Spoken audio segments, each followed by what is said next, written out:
निरभाओ निर्वैर अकाल मूरत अजूनी सैभंग गुर प्रसाद जप आद सच जुगाद सच है भी सच नानक होसी भी सच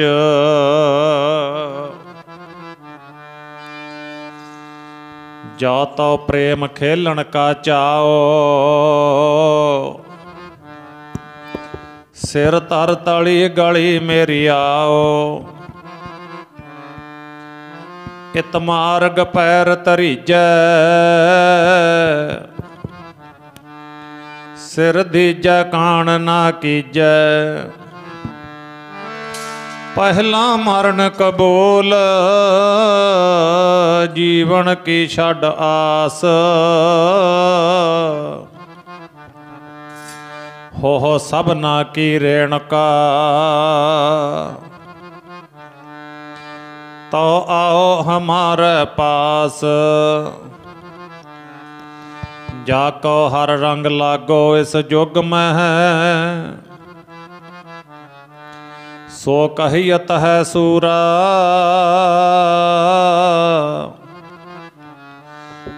आत्म जन सगल वसता कै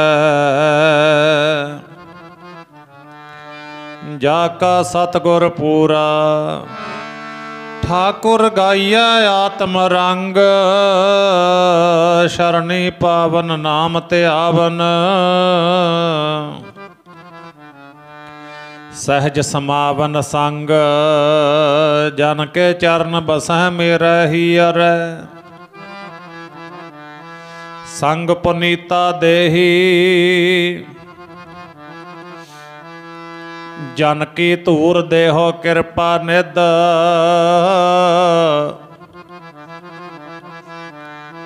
नानक कै सुख एही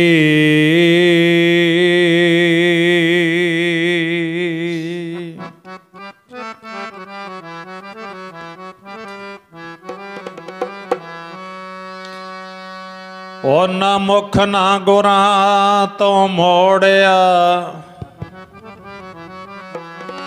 पुरजा पुरजा हो गए सूर में ओ ना मुख ना गुरा तो मोड़िया पुरजा पुरजा हो गए सूर में ना मुख ना गुरा तो मोड़िया पुरजा पुरजा हो गए सूर में ओ ना मुख ना गुरा तो मोड़िया पुरजा पुरजा हो गए सूर में ओ ना मुख ना गुरा तो मोड़िया पुरजा पुरजा हो गए सूर में ओ ना मुख ना गुरा तो मोड़िया पुरजा पुरजा हो गए सूर में ओ ना मुख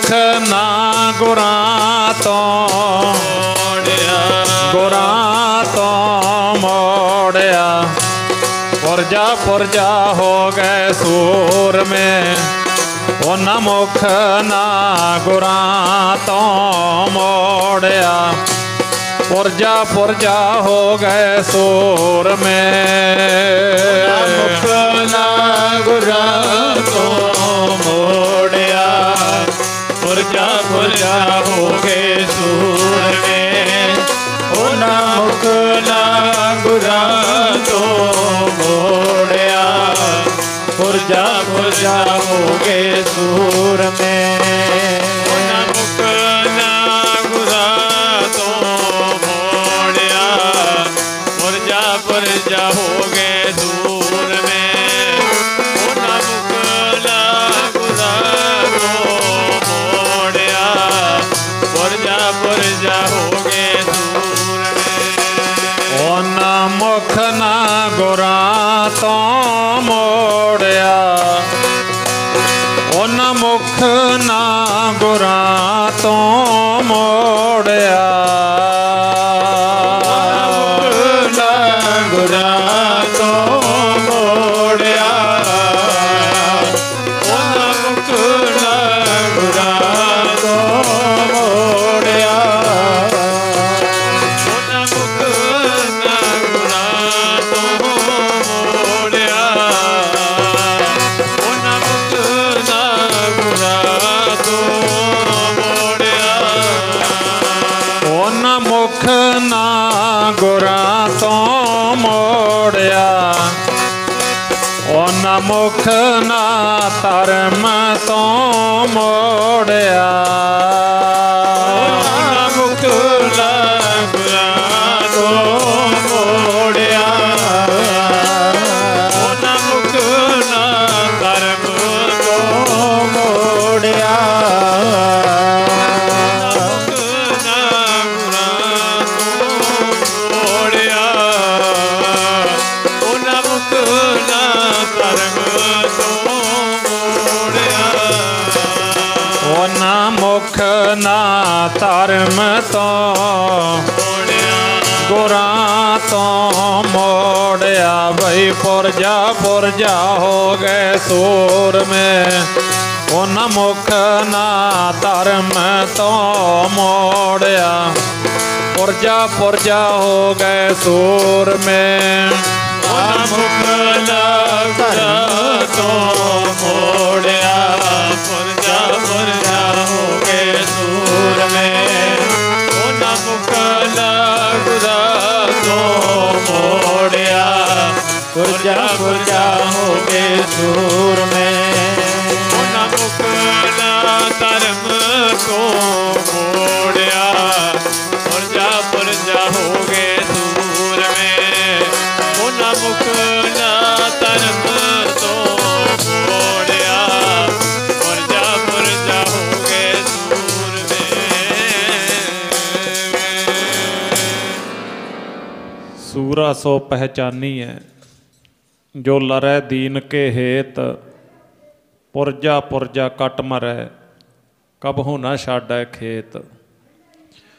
दीन दुनिया दे मालक, लोक ਅਤੇ ਪ੍ਰਲੋਕ ਦੇ ਸਹਾਇਕ, ਪ੍ਰਾਣਾਂ ਦੇ ਆਸਰੇ, ਭਗਤ ਬਾਸ਼ਲ, ਪਤਿਤ ਪਾਵਨ, ਕਰੁਣਾ ਨਿਧਾਨ, ਚਵਰ ਛਾਤਰ ਤਖਤਾਂ ਦੇ ਮਾਲਕ, ਧੰਨ ਧੰਨ ਸਾਹਿਬ ਸ਼੍ਰੀ ਗੁਰੂ ਗ੍ਰੰਥ ਸਾਹਿਬ ਮਹਾਰਾਜ ਜੀਆਂ ਦੀ ਪਾਵਨ ਹਜ਼ੂਰੀ ਵਿੱਚ ਆਪਣੇ ਸਾਰਿਆਂ ਦੇ ਬਹੁਤ ਹੀ ਸਤਿਕਾਰਯੋਗ ਗੁਰਮੁਖ ਪਿਆਰੇ ਬਾਪੂ ਕਰਮਜੀਤ ਸਿੰਘ ਜੀ ਬਰਾੜ ਸਾਹਿਬ, ਇੱਕ ਸਫਲ ਕਿਸਾਨ, ਵਧੀਆ ਮਿਹਨਤ ਕਰਨ ਵਾਲੇ, ਪਿਛਲੇ ਦਿਨਾਂ ਦੇ ਵਿੱਚ ਅਕਾਲ ਪੁਰਖ ਵਾਹਿਗੁਰੂ ਪਰਮੇਸ਼ਰ ਜੀ ਦੇ ਭਾਣੇ ਅਨੁਸਾਰ ਪੰਜਾਂ ਤੱਤਾਂ ਦੇ ਸਰੀਰ ਦਾ ਪਰਿਤਿਆਗ ਕਰ ਗਏ।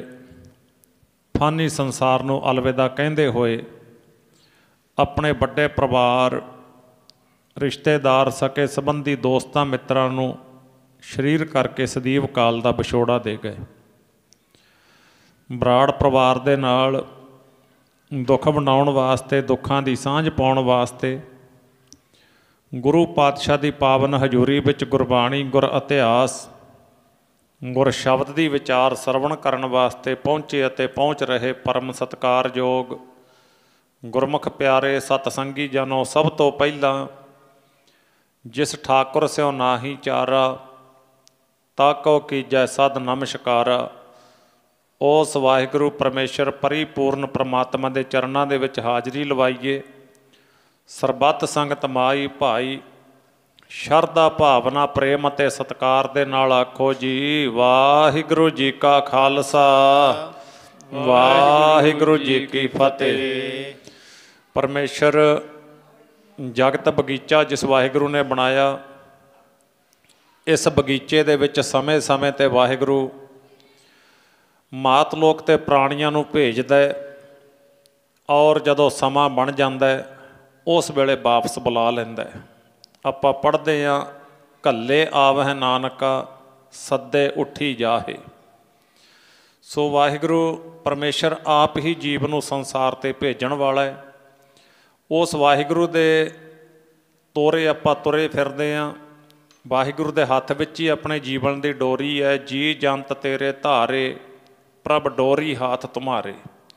ਸਵਾਸਾਂ ਦੀ ਡੋਰ ਉਸ ਪ੍ਰਮਾਤਮਾ ਦੇ ਹੱਥ ਹੀ ਆ। ਪ੍ਰਤਪਾਲਣਾ ਕਰਨ ਵਾਲਾ ਵਾਹਿਗੁਰੂ ਹੈ। ਮਾਤਾ ਦੇ ਉਦਰ ਵਿੱਚ ਵੀ ਵਾਹਿਗੁਰੂ ਪਾਲਦਾ ਹੈ। ਆਹ ਸੰਸਾਰ ਦੇ ਉੱਤੇ ਵੀ ਵਾਹਿਗੁਰੂ ਆਪਣੀ ਪ੍ਰਤਪਾਲਣਾ ਕਰਦਾ ਹੈ। ਔਰ ਜਦੋਂ ਜਿੰਦ ਸਰੀਰ ਵਿੱਚੋਂ ਨਿਕਲ ਕੇ ਜਾਂਦੀ ਹੈ, ਉੱਥੇ ਹੀ ਪ੍ਰਮਾਤਮਾ ਹੀ ਸੰਭਾਲਦਾ ਹੈ। ਸੋ ਜਦੋਂ ਜਦੋਂ ਪਰਿਵਾਰ ਦੇ ਵਿੱਚੋਂ ਪ੍ਰਾਣੀ ਵਿਛੜਦਾ ਤਾਂ ਜ਼ਰੂਰ ਇੱਕ ਪੀੜ ਹੁੰਦੀ ਹੈ, ਇੱਕ ਦਰਦ ਪਹੁੰਚਦਾ ਹੈ, ਭਾਵੇਂ ਉਹ ਪਿਤਾ ਦੇ ਰੂਪ ਵਿੱਚ, ਭਾਵੇਂ ਮਾਂ ਦੇ ਰੂਪ ਵਿੱਚ, ਕਿਉਂਕਿ ਵਿਛੋੜਾ ਆ ਜਾਂਦਾ ਹੈ। ਜਦੋਂ ਵਿਛੋੜਾ ਆਉਂਦਾ ਹੈ ਤਾਂ ਵਿਛੋੜਾ ਦਰਦ ਦਿੰਦਾ, ਵਿਛੋੜਾ ਪੀੜ ਦਿੰਦਾ ਅਤੇ ਵਿਛੋੜਾ ਰਵਾ ਜਾਂਦਾ ਹੈ। ਜਿਸ ਬਾਪੂ ਦੇ ਨਾਲ ਜੀਵਨ ਭਰ ਦੀਆਂ ਲੰਮੀਆਂ ਸਾਂਝਾਂ ਹੁੰਦੀਆਂ ਨੇ, ਉਹਨਾਂ ਦੀ ਗੋਦ ਵਿੱਚ ਖੇਡਣਾ, ਕੌੜੀਆਂ ਮਿੱਠੀਆਂ ਯਾਦਾਂ, ਸੋਹਣੀ ਸਿੱਖਿਆ ਦੇਣੀ, ਸੋਹਣੇ ਸੰਸਕਾਰ ਦੇਣੇ, ਉਹ ਬਾਪੂ ਜੀ ਜਦੋਂ ਹੱਥਾਂ ਵਿੱਚ ਤੁਰਦੇ ਨੇ ਤਾਂ ਕਾਫੀ ਸਵਾਲ ਖੜ੍ਹੇ ਹੁੰਦੇ ਨੇ। ਪਰ ਅੱਜ ਦੇ ਇਹ ਜਿਹੜੇ ਦਿਹਾੜੇ ਚੱਲ ਰਹੇ ਨੇ, ਇਹ ਉਹ ਦਿਨ ਚੱਲ ਰਹੇ ਨੇ ਜਿਹਨੂੰ ਆਪਾਂ ਕਹਿੰਦੇ ਆ ਸ਼ਹੀਦੀ ਦਿਹਾੜੇ। ਖਾਸ ਕਰਕੇ ਇਹ ਪੋਹ ਦਾ ਮਹੀਨਾ ਖਾਲਸੇ ਵਾਸਤੇ, ਆਪਣੇ ਪਰਿਵਾਰ ਵਾਸਤੇ ਬਹੁਤ ਦੁੱਖਾਂ ਭਰਿਆ ਇਹ ਮਹੀਨਾ ਜਿਹੜਾ ਹੈਗਾ ਪੋਹ ਦਾ। ਇਹਦੇ ਤੋਂ ਜੇ 21 ਤਰੀਕ ਤੋਂ ਲੈ ਕੇ 29 ਤਰੀਕ ਤੱਕ ਆਪਾਂ ਵਿਚਾਰ ਕਰੀਏ, ਭਾਵ ਇੱਕ ਹਫ਼ਤਾ, ਇਹ ਜਿਹੜਾ ਹਫ਼ਤਾ ਹੈ ਇਹਦੇ ਵਿੱਚ ਜੋ ਕੁਝ ਹੋਇਆ ਜਾਂ ਆਪਾਂ ਵੇਖਿਆ, ਸੁਣਿਆ, ਪੜ੍ਹਿਆ, ਉਹ ਇੱਕ ਦਿਲ ਨੂੰ ਦਹਿਲਾ ਦੇਣ ਵਾਲੀ ਘਟਨਾਵਾਂ ਨੇ। ਅੱਜ ਪੂਰੇ ਸੰਸਾਰ ਵਿੱਚ, ਆਲ ਵਰਲਡ ਦੇ ਵਿੱਚ, ਮਾਨੋ ਸਮੇਂ-ਸਮੇਂ 'ਤੇ ਆਪਾਂ ਹਰ ਸਾਲ ਹੀ ਗੁਰੂ ਪਾਤਸ਼ਾਹ ਜੀ ਦੇ ਪਾਵਨ ਦਿਹਾੜੇ ਮਨਾਉਂਦੇ ਹਾਂ, ਪਰ ਇਹ ਵੇਖਣ ਵਿੱਚ ਆ ਰਿਹਾ ਹੈ, ਕਈ ਵਾਰ ਆਪਾਂ ਨੂੰ ਇਹ ਲੱਗਦਾ ਵੀ ਪਿਛਲੇ ਸਾਲ ਸ਼ਹੀਦੀ ਦਿਹਾੜੇ ਮਨਾਏ ਗਏ, ਇਸ ਵਾਰੀ ਕੀ ਸੁਣਨਗੇ ਲੋਕ, ਇਸ ਵਾਰੀ ਕੀ ਸੁਣਾਉਣਗੇ। ਪਰ ਇਹ ਕਲਗੀ ਵਾਲੇ ਪਾਤਸ਼ਾਹ ਅਕਾਲ ਪੁਰਖ ਵਾਹਿਗੁਰੂ ਪਰਮੇਸ਼ਰ ਦੀ ਮਿਹਰ, ਇਸ ਵਾਰ ਜੋ ਵੇਖ ਰਹੇ ਆ ਨਾ, ਸੰਗਤਾਂ ਦੇ ਅੰਦਰ ਜਿਹੜਾ ਉਤਸ਼ਾਹ ਹੈ, ਜਿਹੜਾ ਪ੍ਰੇਮ ਹੈ, ਉਹ ਇੱਕ ਬਾ ਕਮਾਲ ਹੈ, ਬਹੁਤ ਹੀ ਕਮਾਲ। ਮਾਨੋ ਇਉਂ ਨਹੀਂ ਲੱਗਦਾ ਵੀ ਇਹ ਸਾਡਾ ਇਤਿਹਾਸ ਕਿਤੇ 350 ਸਾਲ ਜਾਂ ਉਹ ਤੋਂ ਵੀ ਪਹਿਲਾਂ ਕਿਤੇ ਪੁਰਾਣਾ ਹੈ।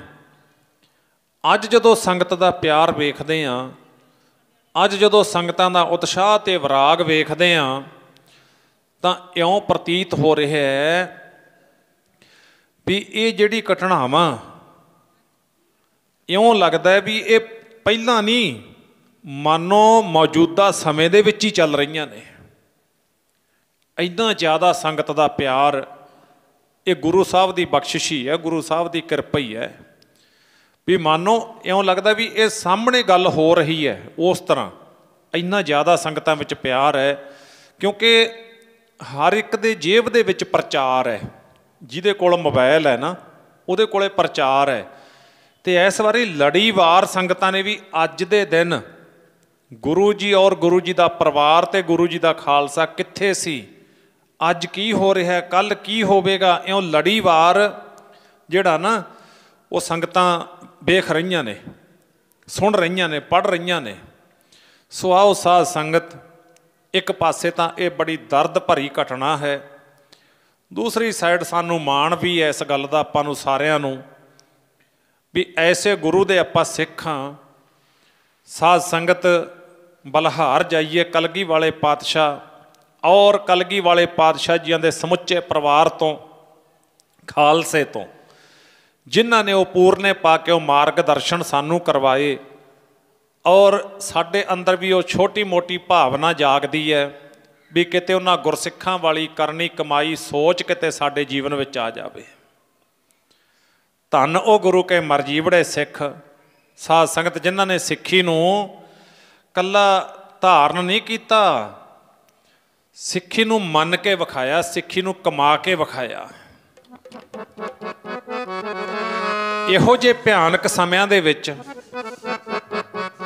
ਗੁਰੂ ਜੀ ਦਾ ਲੜ ਨਹੀਂ ਛੱਡਿਆ, ਪੱਲਾ ਨਹੀਂ ਛੱਡਿਆ, ਮੁੱਖ ਨਹੀਂ ਮੋੜਿਆ ਗੁਰੂ ਤੋਂ। ਹਰ ਤਰ੍ਹਾਂ ਦੇ ਤਸੀਹੇ ਸਹਿ ਗਏ। ਸੋ ਬਾਣੀ ਨੇ, ਸਾਧ ਸੰਗਤ ਗੁਰੂ ਜੀ ਨੇ ਬਖਸ਼ਿਸ਼ ਕੀਤੀ ਹੈ, ਉਹਨਾਂ ਦਾ ਜੀਵਨ ਹੀ ਐਸਾ ਬਣ ਜਾਂਦਾ ਹੈ।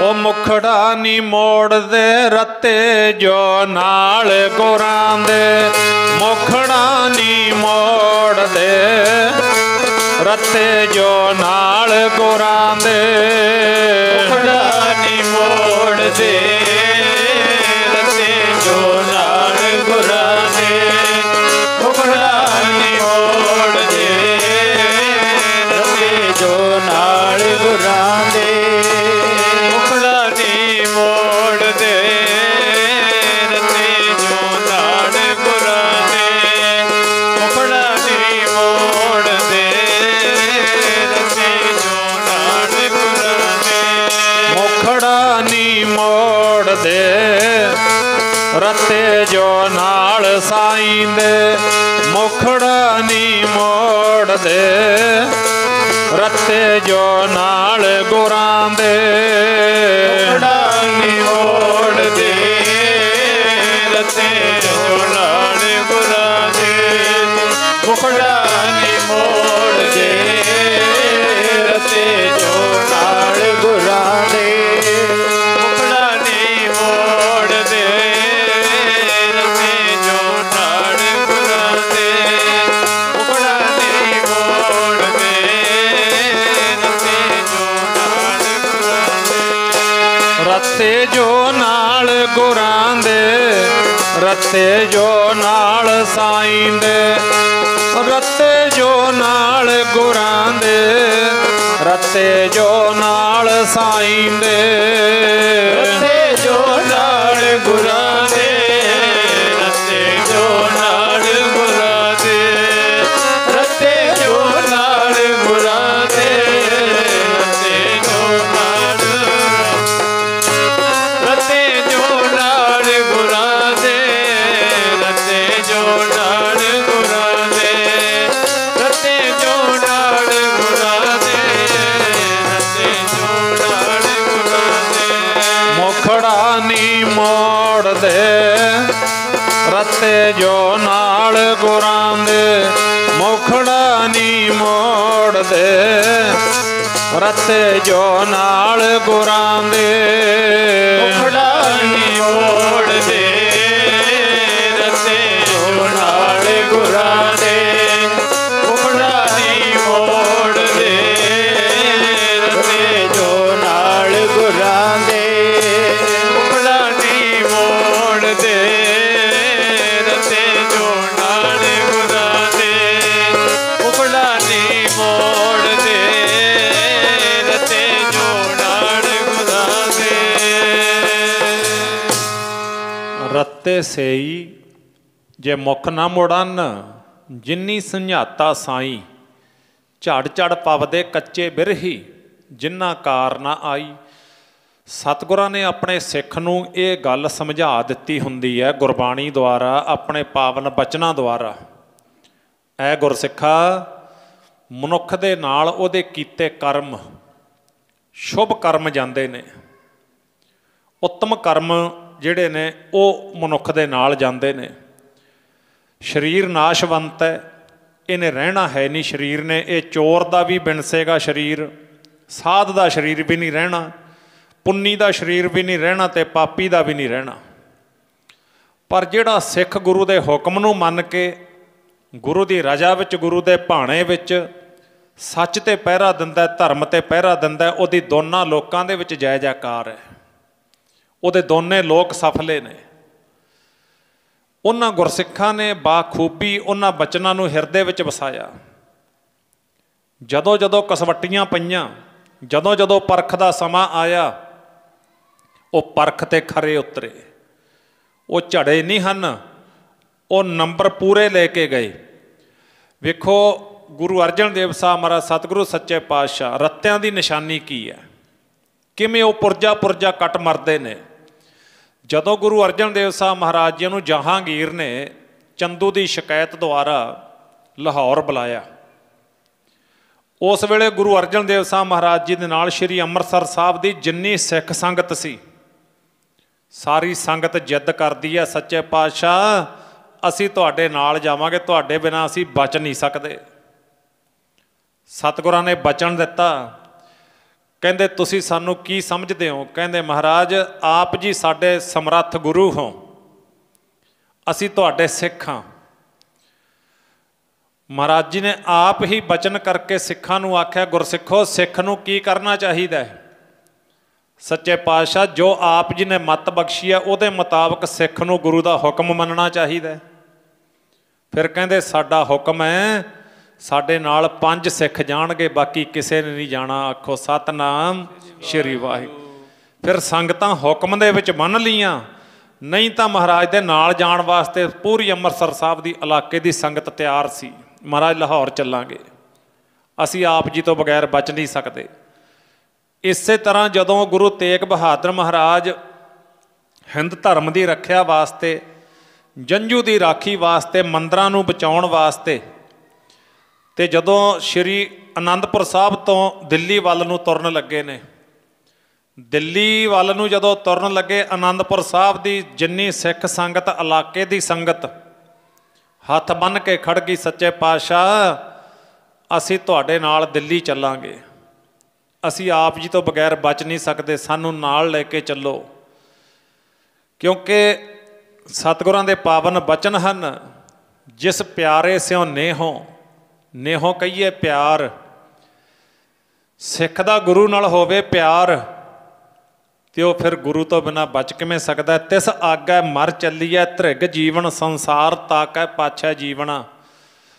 गुरु तेग बहादुर महाराज जी कहते साडे नाल भी 5 सिख जाणगे, बाकी किसी ने नहीं जाना। उन्हां संगतां ने फिर हुक्म मन्निया, क्योंकि सिख वो है जिहड़ा गुरु दे हुक्म नूं मन्ने। हुक्म दी वो सारी खेड है। आ सारा महीना पोह दा उन्हां दियां ये साध संगत आपां वारां गाउने आ, उन्हां दियां यादां मनाउने आ जिन्हां ने गुरु दे हुक्म नूं मन्निया। जे हुक्म नूं कल्ला सुन लिया ना, मन्निया नहीं, फिर भी वो गल नहीं बनेगी। क्योंकि सतगुरां ने गुरबाणी विच बचन कीते होए ने, ऐ गुरसिखा दिन रात दा सुख लै लै अपने गुरु दे कोलों, दिन रात दा सदा दा सुख किवें मिलेगा पातशाह? तैनू सुख होवे दिन राती, हुक्म पछाणियो मना। तैनू सुख होवे दिन राती, हुक्म पछाणियो मना। तैनू सुख होवे दिन राती, हुक्म पछाणियो मना। तैनू सुख होवे दिन राती, हुक्म पछाणियो मना। तैनू सुख होवे दिन राती, हुक्म पछाणियो मना।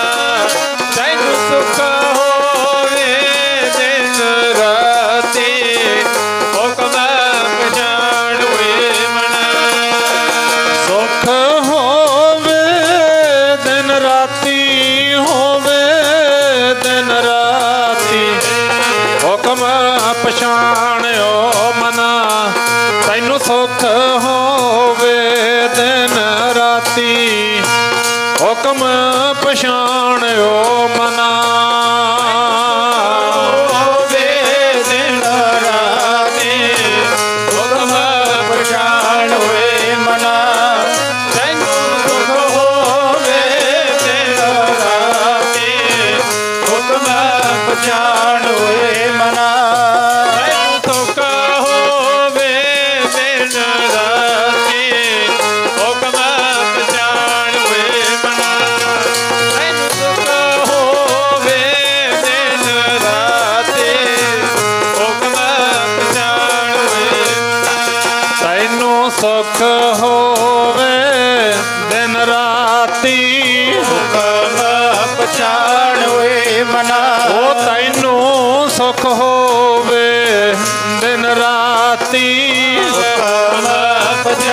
ਹੋਏ ਮਨਾ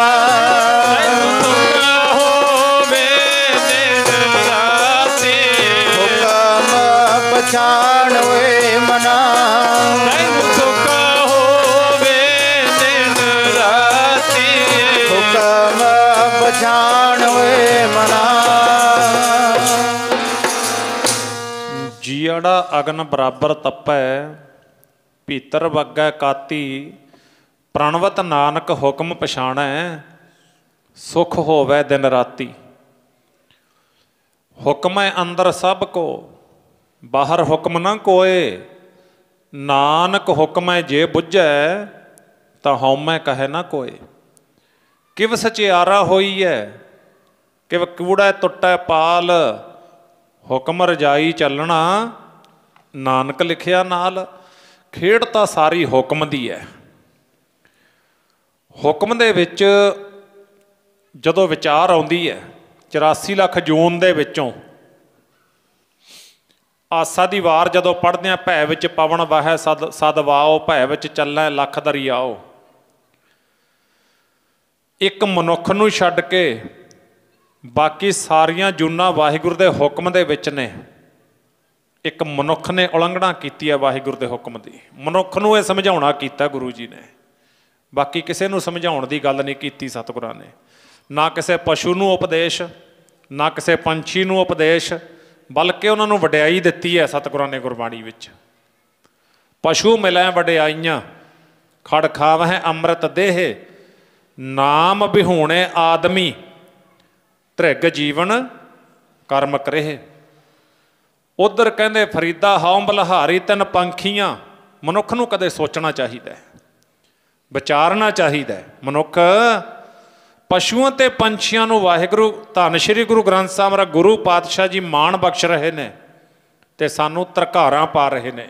ਕਿਤੇ ਨਾ ਕਿਤੇ ਗੜਬੜ ਤਾਂ ਹੈਗੀ ਆ, ਕੋਈ ਪੱਕੀ ਵੀਕਨੈਸ ਹੈ।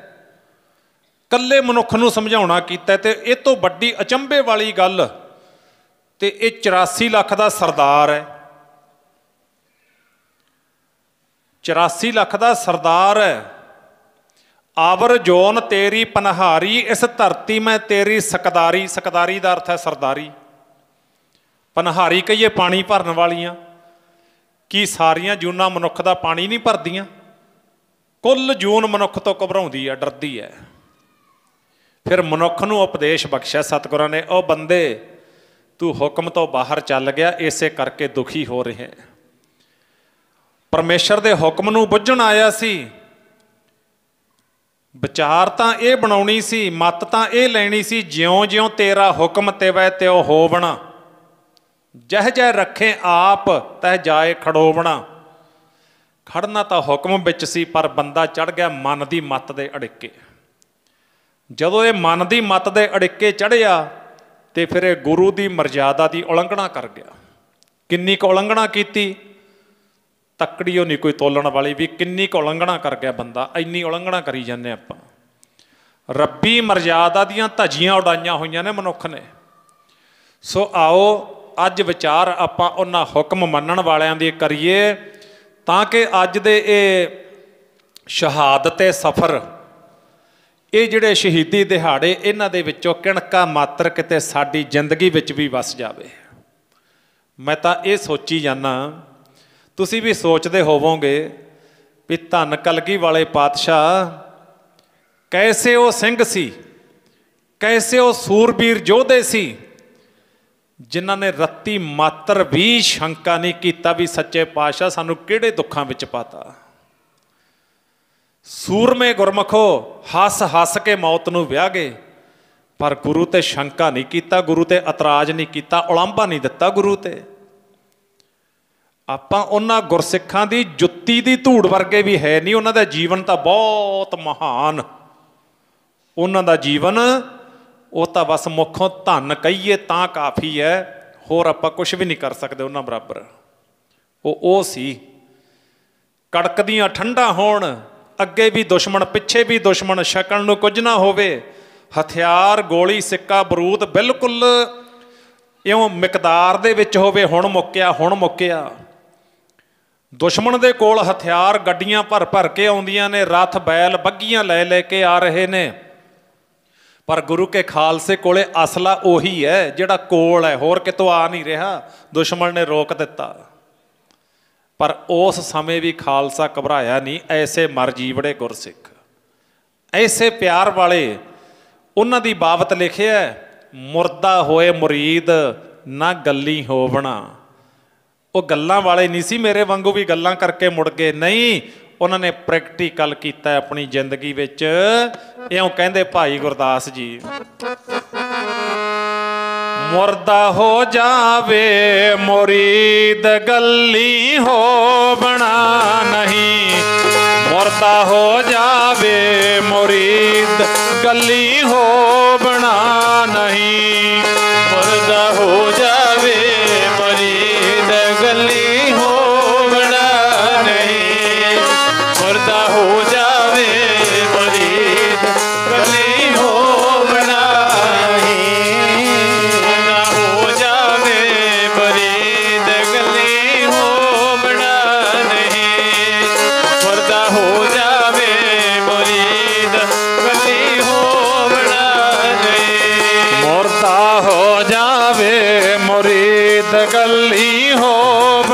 ਨਹੀਂ, ਮੁਰਦਾ ਹੋ ਜਾਵੇ ਮੁਰੀਦ ਗੱਲੀ ਹੋਵਣਾ ਨਹੀਂ, ਮੁਰਦਾ ਹੋ ਜਾਵੇ ਮੁਰੀਦ ਗੱਲੀ ਹੋਵਣਾ ਨਹੀਂ, ਮੁਰਦਾ ਹੋ ਜਾਵੇ ਮੁਰੀਦ ਗੱਲੀ ਹੋਵਣਾ ਨਹੀਂ, ਮੁਰਦਾ ਹੋ ਜਾਵੇ ਮੁਰੀਦ ਗੱਲੀ ਹੋਵਣਾ ਨਹੀਂ, ਮੁਰਦਾ ਹੋ ਜਾਵੇ ਮੁਰੀਦ ਗੱਲੀ ਹੋਵਣਾ ਨਹੀਂ, ਮੁਰਦਾ ਹੋ ਜਾਵੇ ਮੁਰੀਦ ਗੱਲੀ ਹੋਵਣਾ ਨਹੀਂ। ਮੁਰਦਾ ਹੋਏ ਮੁਰੀਦ, ਮੁਰੀਦ ਕਹੀਏ ਸਿੱਖ, ਕਹਿੰਦੇ ਜਿਉਂਦਾ ਹੀ ਮਰ ਜਾਵੇ। ਜੀਵਤ ਮਰਨਾ ਪੈਂਦਾ, ਪਹਿਲਾਂ ਮਰਨ ਕਬੂਲ। ਮੁਰਦਾ ਹੋਏ ਮੁਰੀਦ ਨਾ ਗੱਲੀ ਹੋਵਣਾ, ਸਬਰ ਸ਼ੁਕਰ ਸ਼ਹੀਦ ਭਰਮ ਭਉ ਖੋਵਣਾ। ਇਹ ਨਿਸ਼ਾਨੀ ਹੈ ਮੁਰਦੇ ਦੀ, ਜਿਉਂਦੇ ਮ੍ਰਿਤਕ ਦੀ। ਮਰ ਜੀਵੜਾ ਜਿਹਨੂੰ ਕਹਿੰਦੇ, ਮਰ ਕੇ ਜਿਉਂਦਾ। ਮਰ ਕੇ ਜਿਉਣਾ ਵੈਸੇ ਤਾਂ ਇਹਦੇ ਅਰਥ ਕਰਨੇ ਤਾਂ ਬਹੁਤ ਸੌਖੇ ਨੇ, ਪਰ ਪ੍ਰੈਕਟੀਕਲ ਬਹੁਤ ਔਖਾ ਹੈ। ਮਰ ਕੇ ਜਿਉਣਾ ਕੀ ਹੈ? ਹਉਮੈ ਹੰਗਤਾ ਦਾ ਸਿਰ ਵੱਢ ਕੇ ਗੁਰੂ ਦੇ ਹੁਕਮ ਵਿੱਚ ਰਹਿਣਾ, ਇਹਨੂੰ ਕਹਿੰਦੇ ਮਰ ਕੇ ਜਿਉਂਦਾ ਹੈ। ਸੋ ਉੱਥੇ ਫਿਰ ਸਾਧ ਸੰਗਤ ਉਹ ਮਰ ਜੀਵੜਿਆਂ ਦੀ ਅੱਜ ਆਪਾਂ ਯਾਦ, ਜਿਤਨੇ ਸਤਿਗੁਰੂ ਜੀ ਬਖਸ਼ਿਸ਼ ਕਰਦੇ ਨੇ। ਆਨੰਦਪੁਰ ਸਾਹਿਬ ਨੂੰ ਲੰਮਾ ਘੇਰਾ ਪੈ ਗਿਆ, 7 ਮਹੀਨੇ ਹੋ ਗਏ। ਦੁਸ਼ਮਣ ਚਾਹੁੰਦਾ ਵੀ ਕਲਗੀ ਵਾਲੇ ਪਾਤਸ਼ਾਹ ਜਿਸ ਆਜ਼ਾਦੀ ਦੀ ਗੱਲ ਕਰ ਰਹੇ ਨੇ, ਜਿਸ ਸੁਤੰਤਰਤਾ ਦੀ ਗੱਲ ਕਰ ਰਹੇ ਨੇ, ਉਹਨੂੰ ਅਸੀਂ ਪੈਰਾਂ ਥੱਲੇ ਕੁਚਲ ਦੇਵਾਂਗੇ। ਕਿਉਂ? ਇੱਕ ਪਾਸੇ ਬਹੁ ਗਿਣਤੀ ਹੈ, ਮੌਕੇ ਦਾ ਹੁਕਮਰਾਨ ਹੈ ਔਰੰਗਜ਼ੇਬ ਬਾਦਸ਼ਾਹ ਦਿੱਲੀ ਦਾ, ਤੇ ਸਾਧ ਸੰਗਤ ਉਹਨਾਂ ਦੇ ਕੋਲੇ ਖਜ਼ਾਨੇ ਦੀ ਕਮੀ ਨਹੀਂ, ਉਹਨਾਂ ਕੋਲੇ ਅਸਲੇ ਦੀ ਕਮੀ ਨਹੀਂ, ਉਹਨਾਂ ਕੋਲ ਫੌਜਾਂ ਦੀ ਕਮੀ ਨਹੀਂ। ਉਹਨਾਂ ਨੂੰ ਇਸ ਗੱਲ ਦਾ ਮਾਣ ਹੈ, ਹੰਕਾਰ ਹੈ ਵੀ ਪੈਰਾਂ ਥੱਲੇ ਕੁਚਲ ਦਿਆਂਗੇ। ਇਹ ਗਿਣਤੀ ਦੇ ਲੋਕ ਸਾਡੇ ਅੱਗੇ ਕਿਵੇਂ ਟਿਕ ਜਾਣਗੇ? ਇਹਨਾਂ ਨੂੰ ਕੁਚਲ ਦਿਓ, ਇਹਨਾਂ ਨੂੰ ਦੱਬ ਦਿਓ, ਇਹਨਾਂ ਦੀ ਆਵਾਜ਼ ਨੂੰ ਖਤਮ ਕਰ ਦਿਓ। ਇਹ ਕਿਹੜੀ ਆਜ਼ਾਦੀ ਦੀ ਗੱਲ ਕਰ ਰਹੇ ਨੇ, ਕਿਹੜੀ ਸੁਤੰਤਰਤਾ ਦੀ, ਕਿਸ ਇਨਕਲਾਬ ਦੀ ਗੱਲ ਕਰ ਰਹੇ ਨੇ? ਕੁਚਲ ਦਿਆਂਗੇ ਇਹਨਾਂ ਨੂੰ। ਹੰਕਾਰ ਸੀ, ਮਾਣ ਸੀ ਉਸ ਆਵਾਜ਼ ਨੂੰ ਦਬਾਉਣ ਦਾ। ਤੇ ਪਿਆਰ ਵਾਲਿਓ, 7 ਮਹੀਨਿਆਂ ਦਾ ਲੰਮਾ ਘੇਰਾ ਪੈ ਗਿਆ। ਰਾਸ਼ਨ ਪਾਣੀ ਬੰਦ ਹੈ, ਬਾਹਰੋਂ ਅਸਲਾ ਵੀ ਕੋਈ ਨਹੀਂ ਜਾ ਰਿਹਾ, ਪਰ ਦੁਸ਼ਮਣ ਦੇ ਕੋਲੋਂ ਕਿਲਾ ਫਤਿਹ ਨਹੀਂ ਹੋਇਆ। ਜਦੋਂ ਕਿਲਾ ਨਾ ਜਿੱਤਿਆ ਗਿਆ, ਅੱਜ ਰਾਜਾ ਭੀਮ ਚੰਦ ਪਹਾੜੀ ਰਾਜੇ ਦਿੱਲੀ ਤੋਂ ਫੌਜ ਮੰਗਵਾ ਲਈ, ਵੱਡਾ ਘੇਰਾ ਪਿਆ ਹੋਇਆ। ਤੇ ਉੱਥੇ ਸਾਧ ਸੰਗਤ ਕੇਸਰੀ ਚੰਦ ਇਹ ਗੁੱਸੇ ਵਿੱਚ ਆ ਗਿਆ। ਇਹ ਕਹਿੰਦਾ ਕਿੰਨਾ ਸਮਾਂ ਹੋ ਗਿਆ ਤੁਹਾਨੂੰ, ਤੇ ਤੁਸੀਂ ਇਸ ਤਰ੍ਹਾਂ ਆਪਣੀ ਫੌਜ ਵੀ ਮਰਵਾਈ ਜਾਂਦੇ ਹੋ, ਨੁਕਸਾਨ ਵੀ ਕਰਾਈ ਜਾਂਦੇ ਹੋ, ਤੇ ਕਿਲਾ ਫਤਿਹ ਵੀ ਨਹੀਂ ਹੋ ਰਿਹਾ। ਵਿਉਂਤਬੰਦੀ ਨਾਲ ਹਮਲਾ ਕਰੋ, ਮੈਨੂੰ ਕਮਾਨ ਦਿਓ, ਮੈਂ ਸਿੱਖਾਂ ਦੇ ਗੁਰੂ ਦਾ ਜੇ ਸਿਰ ਨਾ ਵੱਢ ਕੇ ਲਿਆਂਦਾ ਤੇ ਮੈਨੂੰ ਰਾਜਾ ਨਾ ਆਖਿਓ। ਐਡਾ ਵੱਡਾ ਬੋਲ ਗਿਆ, ਸੂਈਆ ਖਬਰ ਦਿੰਦਾ ਸੀ। ਕੇਸਰੀ ਚੰਦ ਨੇ ਫਿਰ ਕਮਾਨ ਸੰਭਾਲ ਲਈ। ਇਹ ਕਹਿੰਦਾ ਮੈਨੂੰ ਇੱਕ ਮਸਤ ਹਾਥੀ ਦੇ ਦਿਓ ਤੇ ਨਾਲ ਮੈਨੂੰ ਫੌਜਾਂ ਦੇ ਦਿਓ, ਮੈਂ ਕਿਲੇ ਦਾ ਦਰਵਾਜ਼ਾ ਤੋੜਾਂਗਾ ਤੇ ਅੰਦਰ ਵੜ ਕੇ ਵੱਡਾ ਹਮਲਾ ਬੋਲਾਂਗਾ ਤਾਂ ਸਿੱਖਾਂ ਦੇ ਗੁਰੂ ਨੂੰ ਖਤਮ ਕਰ ਦਿਆਂਗਾ। ਸੂਜੇ ਨੇ ਖਬਰ ਦਿੱਤੀ ਸੱਚੇ ਪਾਤਸ਼ਾਹ ਕੱਲ੍ਹ ਨੂੰ ਇਸ ਤਰ੍ਹਾਂ ਦਾ ਹਮਲਾ ਹੋਣ ਵਾਲਾ ਹੈ, ਕੋਈ ਬਿਉਂਤਬੰਦੀ ਬਣਾ ਲਓ। ਕਲਗੀ ਵਾਲੇ ਪਾਤਸ਼ਾਹ ਉਸ ਵੇਲੇ ਕਹਿਣ ਲੱਗੇ ਕੋਈ ਗੱਲ ਨਹੀਂ, ਜੇ ਉਹ ਹਾਥੀ ਲੈ ਕੇ ਆਉਂਦੇ ਨੇ ਸਾਡੇ ਕੋਲ, ਸਾਡਾ ਹੈਗਾ ਹਾਥੀ ਦਾ ਮੁਕਾਬਲਾ ਕਰਨ ਵਾਲਾ ਭਾਈ ਦੁਨੀ ਚੰਦ ਹੈਗਾ। ਇਸ਼ਾਰੇ ਮਾਤਰ। ਪਰ ਭਾਈ ਦੁਨੀ ਚੰਦ ਡਰਦਾ ਹੋਇਆ ਰਾਤ ਨੂੰ ਕੰਧ ਟੱਪ ਕੇ ਕਿਲੇ ਦੀ ਸਾਥੀਆਂ ਸਮੇਤ ਭੱਜ ਗਿਆ। ਸਵੇਰ ਹੋਈ, ਮਸਤ ਹਾਥੀ ਨੂੰ ਸ਼ਰਾਬਾਂ ਕਬਾਬਾਂ ਪਿਆ ਕੇ, ਮੱਥੇ ਤੇ ਤਵੇ ਬੰਨ੍ਹ ਕੇ, ਸੁੰਡ ਨੂੰ ਤਲਵਾਰਾਂ ਬੰਨ੍ਹ ਕੇ, ਕੇਸਰੀ ਚੰਦਰ ਘੋੜੇ ਤੇ ਸਵਾਰ ਹੋ ਕੇ ਸੱਜੇ ਖੱਬੇ ਫੌਜਾਂ ਲਾ ਕੇ ਹਾਥੀ ਦੇ ਪਿੱਛੇ ਘੋੜੇ ਤੇ ਚੜ੍ਹਿਆ ਆਉਂਦਾ ਹੈ। ਸਤਿਗੁਰਾਂ ਨੇ ਥਾਪੜਾ ਦਿੱਤਾ ਭਾਈ ਬਚਿੱਤਰ ਸਿੰਘ ਨੂੰ। ਬਚਿੱਤਰ ਸਿੰਘ, ਹਾਂ ਸੱਚੇ ਪਾਤਸ਼ਾਹ। ਦੁਨੀ ਚੰਦ ਤਾਂ ਭੱਜ ਗਿਆ, ਉਹ ਸਾਹਮਣੇ ਹਾਥੀ ਆਉਂਦਾ ਹੈ, ਹਾਥੀ ਦਾ ਮੁਕਾਬਲਾ ਕਰੇਗਾ। ਸੱਚੇ ਪਾਤਸ਼ਾਹ ਹੁਕਮ ਤੇ ਰੱਤੇ ਹੋਏ ਮਰ ਜੀਵੜੇ। ਸੱਚੇ ਪਾਤਸ਼ਾਹ ਆਪ ਜੀ ਦਾ ਹੁਕਮ ਹੋਵੇ, ਮਿਹਰ ਭਰਿਆ ਹੱਥ ਸਿਰ ਤੇ ਹੋਵੇ ਤੇ ਦਾਸ ਹਾਜ਼ਰ ਹੈ ਸੇਵਾ ਦੇ ਵਿੱਚ। ਥਾਪੜਾ ਦਿੱਤਾ ਹੈ। ਭਾਈ ਬਚਿੱਤਰ ਸਿੰਘ ਘੋੜੇ ਤੇ ਸਵਾਰ ਹੋਇਆ, ਮਸਤ ਹਾਥੀ ਕਿਲੇ ਦੇ ਦਰਵਾਜ਼ੇ ਦੇ ਕੋਲ ਆ ਗਿਆ। ਪਹਾੜੀ ਰਾਜਿਆਂ ਨੂੰ ਇਸ ਗੱਲ ਦਾ ਭੁਲੇਖਾ ਵੀ ਇਸੇ ਵੇਲੇ ਦਰਵਾਜ਼ਾ ਤੋੜ ਕੇ ਮਿੰਟਾਂ ਦੇ ਵਿੱਚ ਫਤਿਹ ਕਰ ਦਿਆਂਗੇ। ਪਰ ਧੰਨ ਕਲਗੀ ਵਾਲੇ ਪਾਤਸ਼ਾਹ ਭਾਈ ਬਚਿੱਤਰ ਸਿੰਘ ਇੰਨਾ ਕੁ ਯੋਧੇ ਦੇ ਵਿੱਚ ਵੀਰ ਰਸ, ਘੋੜੇ ਤੇ ਚੜ੍ਹਿਆ ਤੇ ਨਾਗਣੀ ਹੱਥ ਵਿੱਚ ਫੜੀ ਹੈ। ਤੇ ਜਦੋਂ ਹਾਥੀ ਨੇੜੇ ਆਇਆ, ਘੋੜੇ ਦੀਆਂ ਰਕਾਬਾਂ ਤੇ ਖੜਾ ਹੋ ਗਿਆ ਤੇ ਲਗਾਮ ਘੋੜੇ ਦੀ ਗਰਦਨ ਤੇ ਸਿੱਟ ਦਿੱਤਾ ਤੇ ਬੋਲੇ ਸੋ ਨਿਹਾਲ ਦਾ ਜਕਾਰਾ ਛੱਡ ਕੇ ਤਵੀ ਦੇ ਵਿੱਚੋਂ ਦੀ ਨਾਗਣੀ ਮਾਰੀ, ਹਾਥੀ ਦੇ ਮੱਥੇ ਨੂੰ ਲੰਘ ਗਈ। ਜਦੋਂ ਮੱਥੇ ਵਿੱਚ ਨਾਗਣੀ ਵੱਜੀ, ਹਾਥੀ ਚੀਕਾਂ ਮਾਰਦਾ ਪੁੱਠੇ ਪਾਸੇ ਨੂੰ ਜਿੱਧਰੋਂ ਫੌਜ ਆ ਰਹੀ ਸੀ। ਤਲਵਾਰਾਂ ਬੰਨੀਆਂ ਸੀ, ਦਰਦ ਹੋਇਆ ਹਾਥੀ ਨੂੰ ਤੇ ਪਿਆਰ ਵਾਲਿਓ ਦੁਸ਼ਮਣਾਂ ਨੂੰ ਇਹ ਵੱਢਣ ਲੱਗ ਗਿਆ। ਕਿੰਨਿਆਂ ਨੂੰ ਦਰੜ ਦਿੱਤਾ, ਇੰਨੇ ਨੂੰ ਖਾਲਸਾ ਫੌਜ ਨੇ ਹਮਲਾ ਕਰ ਦਿੱਤਾ। ਕਲਗੀ ਵਾਲੇ ਪਾਤਸ਼ਾਹ ਕਿਲੇ ਵਿੱਚ ਬੈਠੇ ਸਭ ਵੇਖ ਰਹੇ ਨੇ ਤੇ ਧੰਨ ਭਾਈ ਬਚਿੱਤਰ ਸਿੰਘ, ਧੰਨ ਭਾਈ ਬਚਿੱਤਰ ਸਿੰਘ ਕਹਿ ਰਹੇ ਨੇ। ਤੇ ਇਧਰੋਂ ਸਾਧ ਸੰਗਤ ਕੋਲ ਬੈਠੇ ਨੇ ਪਾਤਸ਼ਾਹ ਦੇ ਭਾਈ ਉਦੈ ਸਿੰਘ ਯੋਧਾ ਸੂਰਬੀਰ ਮਰ ਜੀਵੜਾ। ਭਾਈ ਉਦੈ ਸਿੰਘ ਕਹਿੰਦਾ ਸੱਚੇ ਪਾਤਸ਼ਾਹ ਆ ਹਾਥੀ ਦੇ ਪਿੱਛੇ ਕੇਸਰੀ ਚੰਦ ਆਉਂਦਾ, ਜਿਹੜਾ ਵੱਡੀਆਂ ਗੱਲਾਂ ਕਰਦਾ, ਕਹਿੰਦਾ ਸਿੱਖਾਂ ਦੇ ਗੁਰੂ ਨੂੰ ਮੈਂ ਫੜ ਲਵਾਂਗਾ ਤੇ ਮਹਾਰਾਜ ਮੈਨੂੰ ਥਾਪੜਾ ਦਿਓ, ਮੈਂ ਵੀ ਜਾਵਾਂ। ਸੱਚੇ ਪਾਤਸ਼ਾਹ ਕਹਿੰਦੇ ਭਾਈ ਜਿਹੜਾ ਕੇਸਰੀ ਚੰਦ ਦਾ ਸਿਰ ਵੱਢ ਕੇ ਲਿਆਵੇਗਾ ਉਹਦੇ ਤੇ ਸਾਡੀਆਂ ਖੁਸ਼ੀਆਂ ਹੋਣਗੀਆਂ। ਉਦੈ ਸਿੰਘ ਨੇ ਚਰਨਾਂ ਤੇ ਮੱਥਾ ਟੇਕਤਾ, ਸੱਚੇ ਪਾਤਸ਼ਾਹ ਇਹ ਸੇਵਾ ਮੇਰੇ ਤੋਂ ਲੈ ਲਓ। ਤੇ ਸਤਿਗੁਰਾਂ ਨੇ ਦਿੱਤਾ ਥਾਪੜਾ। ਭਾਈ ਉਦੈ ਸਿੰਘ ਘੋੜੇ ਤੇ ਸਵਾਰ ਹੋ ਕੇ ਜੰਗ ਵਿੱਚ ਕੁੱਦਿਆ ਤੇ ਜਿਹੜਾ ਕੇਸਰੀ ਚੰਦ ਸੀ ਉਹਨੇ ਬਹੁਤ ਵੱਡਾ ਹਮਲਾ ਕੀਤਾ ਸੀ ਉਸ ਵੇਲੇ। ਤੇ ਜਦੋਂ ਹਮਲਾ ਕੀਤਾ ਉਹ ਸਿੱਖਾਂ ਤੇ ਭਾਰੀ ਪੈ ਗਿਆ, ਸਿੰਘਾਂ ਤੇ। ਤਾਂ ਫਿਰ ਭਾਈ ਉਦੈ ਸਿੰਘ ਜਥੇ ਨੂੰ ਲੈ ਕੇ ਕੇਸਰੀ ਚੰਦ ਨੂੰ ਲਲਕਾਰਦਾ, ਕਹਿੰਦਾ ਠਹਿਰ ਜਾ ਓਏ, ਕੱਲ ਤੂੰ ਬੋਲਿਆ ਸੀ ਸਿੱਖਾਂ ਦੇ ਗੁਰੂ ਨੂੰ ਮੈਂ ਜਿਉਂਦਾ ਫੜ ਲਵਾਂਗਾ ਜਾਂ ਸਿਰ ਵੱਢ ਦਿਆਂਗਾ, ਆ ਮੇਰੇ ਨਾਲ ਦੋ ਹੱਥ ਕਰ ਲੈ। ਕੇਸਰੀ ਚੰਦ ਦਾ ਧਿਆਨ ਜਦੋਂ ਉੱਧਰ ਹੋਇਆ ਤੇ ਉਹਨੇ ਤੀਰ ਮਾਰਿਆ ਖਿੱਚ ਕੇ। ਕੇਸਰੀ ਚੰਦ ਨੇ ਜਦੋਂ ਤੀਰ ਮਾਰਿਆ, ਤੀਰ ਭਾਈ ਉਦੈ ਸਿੰਘ ਜਿਹੜੇ ਘੋੜੇ ਤੇ ਸਵਾਰੀ ਕਰ ਰਹੇ ਸੀ ਉਹ ਕਾਠੀ ਦੇ ਵਿੱਚ ਵੱਜ ਗਿਆ। ਬਸ ਇੰਨਾ ਹੀ ਸਮਾਂ ਹੁੰਦਾ ਜੰਗ ਦੇ ਵਿੱਚ। ਤੇ ਇੰਨੀ ਫੁਰਤੀ ਦੇ ਨਾਲ ਕਿਰਪਾਨ ਦਾ ਵਾਰ ਕੀਤਾ, ਕੇਸਰੀ ਚੰਦ ਦਾ ਸਿਰ ਲਾਹ ਕੇ ਕੱਦੂ ਵਾਂਗੂ ਪਰੇ ਮਾਰਿਆ ਤੇ ਨੇਜੇ ਵਿੱਚ ਟੰਗ ਲਿਆ। ਇੰਨਾ ਤੇਜ਼ ਤਰਾਰ ਸੂਰਬੀਰ ਯੋਧਾ ਸੀ ਉਦੈ ਸਿੰਘ ਭਾਈ। ਨੇਜੇ ਵਿੱਚ ਟੰਗ ਕੇ ਬੋਲੇ ਸੋ ਨਿਹਾਲ ਦੇ ਜਕਾਰੇ ਛੱਡ ਕੇ ਕਲਗੀ ਵਾਲੇ ਪਾਤਸ਼ਾਹ ਦੇ ਚਰਨਾਂ ਵਿੱਚ ਲਿਆ ਕੇ ਸੀਸ ਰੱਖਤਾ। ਇਹਨਾਂ ਨੂੰ ਕਹਿੰਦੇ ਨੇ ਮਰ ਜੀਵੜੇ ਯੋਧੇ। ਇਹ ਉਹਨਾਂ ਯੋਧਿਆਂ ਦੀਆਂ ਗਾਥਾਵਾਂ ਨੇ ਜਿਨ੍ਹਾਂ ਨੇ ਗੁਰਮੁਖੋ ਗੁਰੂ ਦੇ ਹੁਕਮ ਦੇ ਉੱਪਰ ਹੀ ਸਭ ਕੁਝ ਵਾਰ ਦਿੱਤਾ ਆਪਣਾ। ਜਿਵੇਂ ਪਤੰਗਾ ਹੁੰਦਾ ਨਾ, ਪਤੰਗਾ ਦੀਵੇ ਦੇ ਉੱਪਰ ਕੁਰਬਾਨ ਹੋ ਜਾਂਦਾ, ਲਾਟ ਦੇ ਉੱਪਰ, ਉਹਨੂੰ ਨਹੀਂ ਪਤਾ ਲੱਗਦਾ, ਉਹ ਸਾਰਾ ਕੁਝ ਆਪਣਾ ਵਾਰ ਦਿੰਦਾ, ਪਰ ਉਹਦਾ ਲਾਟ ਦੇ ਨਾਲ ਪਿਆਰ ਹੈ। ਸਿੱਖ ਦਾ ਗੁਰੂ ਦੇ ਨਾਲ ਪਿਆਰ ਹੁੰਦਾ ਤੇ ਸਿੱਖ ਗੁਰੂ ਤੋਂ ਕਦੇ ਭੱਜਿਆ ਨਹੀਂ ਹੈਗਾ, ਜਿਹੜਾ ਅਸਲੀ ਸਿੱਖ ਹੈ।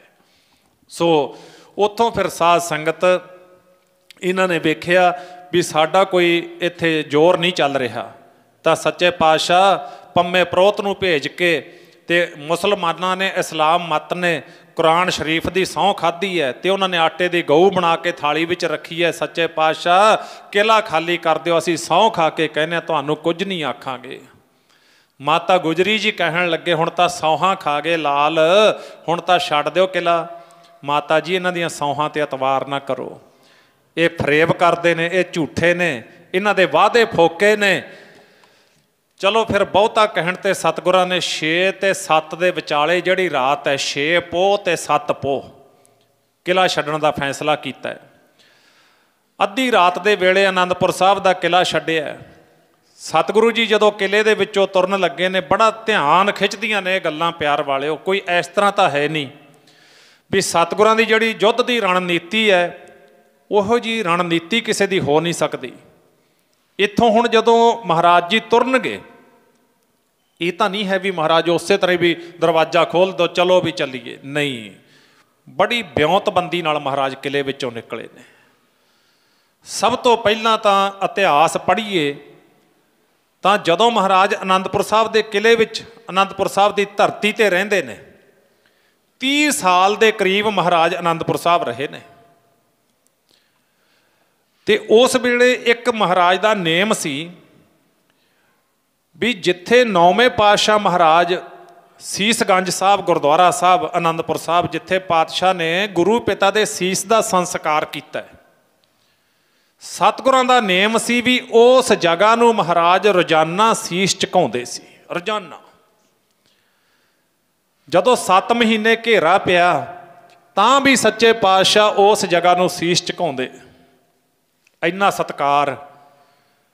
ਅੱਜ ਜਦੋਂ ਕਿਲਾ ਛੱਡਣ ਦੀ ਤਿਆਰੀ ਹੋ ਗਈ, ਉੱਥੇ ਮਹਾਰਾਜ ਦੇ ਪਾਸ ਰਹਿੰਦਾ ਹੈ ਭਾਈ ਗੁਰਬਖਸ਼ ਸਿੰਘ। ਸਭ ਤੋਂ ਪਹਿਲੀ ਗੱਲ ਮਹਾਰਾਜ ਜੀ ਨੇ ਗੁਰਬਖਸ਼ ਸਿੰਘ ਨੂੰ ਬੁਲਾਇਆ, ਉਦਾਸੀ ਸਾਧੂ ਸੀ। ਗੁਰਬਖਸ਼ ਸਿੰਘ, ਹਾਂ ਮਹਾਰਾਜ, ਅਸੀਂ ਚੱਲੇ ਹਾਂ ਕਿਲਾ ਛੱਡ ਕੇ, ਤੇ ਤੇਰੀ ਡਿਊਟੀ ਹੈ, ਤੂੰ ਗੁਰੂ ਪਿਤਾ ਵਾਲੀ ਜਿਹੜੀ ਜਗ੍ਹਾ ਹੈ ਨਾ, ਇਸ ਜਗ੍ਹਾ 'ਤੇ ਨਿਤਨੇਮ ਧੂਪ ਦੀਪ ਬੱਤੀ ਜੋ ਵੀ ਹੈ ਮਰਜ਼ਾਦਾ ਅਨੁਸਾਰ ਕਰਨੀ ਹੈ। ਇਹ ਸੇਵਾ ਅਸੀਂ ਤੈਨੂੰ ਸੌਂਪ ਕੇ ਚੱਲੇ ਹਾਂ। ਬੜੀ ਵਾਜਬ ਜੀ ਗੱਲ ਸੀ। ਗੁਰਬਖਸ਼ ਸਿੰਘ ਕਹਿਣ ਲੱਗਾ, ਸੱਚੇ ਪਾਤਸ਼ਾਹ ਤੁਹਾਡਾ ਬਚਨ ਸਿਰ ਮੱਥੇ ਹੈ, ਪਰ ਮੈਂ ਇੱਕ ਬੇਨਤੀ ਕਰ ਲਾਂ। ਮਹਾਰਾਜ ਕਹਿੰਦੇ ਦੱਸੋ। ਸੱਚੇ ਪਾਤਸ਼ਾਹ ਜਦੋਂ ਆਪ ਜੀ ਕਿਲੇ ਵਿੱਚੋਂ ਬਾਹਰ ਚਰਨ ਰੱਖੋਗੇ, ਇੱਥੇ ਮੇਰੇ ਵਰਗੇ ਨੂੰ ਟਿਕਣ ਕਿਹਨੇ ਦੇਣਾ ਹੈ? ਮੁਗਲ ਫੌਜਾਂ ਇੱਥੇ ਉਸੇ ਵੇਲੇ ਹੱਲਾ ਬੋਲਣਗੀਆਂ ਤੇ ਇਹਨਾਂ ਨੇ ਮੈਨੂੰ ਮਾਰ ਮਕਾਉਣਾ, ਮੈਨੂੰ ਇੱਥੇ ਸੇਵਾ ਕੌਣ ਕਰਨ ਦੇਵੇਗਾ? ਤਾਂ ਸੱਚੇ ਪਾਤਸ਼ਾਹ ਕਲਗੀ ਵਾਲੇ ਪਾਤਸ਼ਾਹ ਕਹਿਣ ਲੱਗੇ, ਗੁਰਬਖਸ਼ ਸਿੰਘ ਤੂੰ ਸ਼ਰਧਾ ਦੇ ਨਾਲ, ਭਾਵਨਾ ਦੇ ਨਾਲ ਇੱਥੇ ਸੇਵਾ ਕਰੀ, ਤੈਨੂੰ ਕੋਈ ਮਾਰਨ ਵਾਲਾ ਨਹੀਂ, ਤੇਰੇ ਤੋਂ ਕੋਈ ਇਹ ਸੇਵਾ ਖੋਹਣ ਵਾਲਾ ਨਹੀਂ। ਅਸੀਂ ਤੈਨੂੰ ਇਹ ਬਚਨ ਦਿੰਦੇ ਹਾਂ, 7 ਬਚਨ ਮਹਾਰਾਜ। ਤੇ ਫਿਰ ਕਹਿਣ ਲੱਗੇ, ਮਹਾਰਾਜ ਆਪ ਜੀ ਚਲੇ ਜਾਓਗੇ, ਮੈਂ ਤਾਂ ਤੁਹਾਡੇ ਦਰਸ਼ਨ ਕਰਕੇ ਜਿਉਣਾ, ਤੇ ਜਦੋਂ ਆਪ ਜੀ ਚਲੇ ਜਾਓਗੇ ਮੈਂ ਤੁਹਾਡੇ ਦਰਸ਼ਨ ਕਿੱਥੋਂ ਕਰਾਂਗਾ? ਮੈਂ ਆਪ ਜੀ ਦੇ ਦਰਸ਼ਨਾਂ ਬਿਨਾਂ ਬਚ ਨਹੀਂ ਸਕਦਾ ਮਹਾਰਾਜ, ਮੈਂ ਮਰ ਜਾਵਾਂਗਾ। ਇੰਨਾ ਪਿਆਰ ਸੀ, ਕਿਉਂਕਿ ਕਿਸੇ ਜ਼ਿੰਮੇਵਾਰ ਬੰਦੇ ਦੀ ਇਹ ਡਿਊਟੀ ਲਾ ਸਕਦੇ ਨਾ ਆਪਾਂ, ਜਿਹੜਾ ਜ਼ਰੂਰੀ ਕੰਮ ਹੁੰਦਾ ਹੈ। ਬੜਾ ਜ਼ਿੰਮੇਵਾਰ ਸੀ ਭਾਈ ਗੁਰਬਖਸ਼ ਸਿੰਘ। ਤਾਂ ਸੱਚੇ ਪਾਤਸ਼ਾਹ ਮੈਂ ਤਾਂ ਮਰ ਜਾਵਾਂਗਾ। ਭਾਈ ਗੁਰਬਖਸ਼ ਸਿੰਘ ਦਾ ਦਾੜਾ ਜਿਹੜਾ ਸੀ ਨਾ, ਬੜਾ ਲੰਮਾ ਤੇ ਸੁੰਦਰ ਸੀ, ਇਤਿਹਾਸ ਕਹਿੰਦਾ। ਕਲਗੀ ਵਾਲੇ ਪਾਤਸ਼ਾਹ ਕਹਿੰਦੇ, ਗੁਰਬਖਸ਼ ਸਿਆਂ ਜਿਹੜੀ ਦਰਸ਼ਨਾਂ ਦੀ ਗੱਲ ਹੈ ਇਹ ਵੀ ਤੇਰੀ ਪੂਰੀ ਕਰਕੇ ਜਾਂਦੇ ਆ। ਤੂੰ ਇਉਂ ਕਰੀ, ਜਦੋਂ ਤੂੰ ਸਵੇਰ ਵੇਲੇ ਇਸ਼ਨਾਨ ਪਾਨ ਕਰਕੇ ਦਸਤਾਰਾ ਸਜਾ ਕੇ ਜਦੋਂ ਇਹ ਦਾੜਾ ਬਾਹਵੇਂਗਾ ਨਾ ਕੰਘੀ ਦੇ ਨਾਲ, ਕੰਘੇ ਦੇ ਨਾਲ, ਤੇ ਉਸ ਵੇਲੇ ਕਹਿੰਦੇ ਤੂੰ ਇਹ ਦਾੜੇ ਨੂੰ ਨਾ ਧਿਆਨ ਨਾਲ ਤੱਕੀ, ਧਿਆਨ ਦੇ ਨਾਲ ਦਰਸ਼ਨ ਕਰੀ। ਹੁਣ ਅੱਜ ਆਪਾਂ ਤਾਂ ਕੇਸਾਂ ਦੀ ਜਿਹੜੇ ਸ਼ੰਕੇ ਕਰੀ ਜਾਂਦੇ ਆ, ਕੇਸ ਕਿਉਂ ਰੱਖੀਏ ਜੀ, ਦਾੜੀ ਕਿਉਂ ਰੱਖੀ ਹੈ ਜੀ। ਤੇ ਸਾਧ ਸੰਗਤ ਮਹਾਰਾਜ ਬਚਨ ਵੇਖੋ ਕੀ ਕਰਦੇ।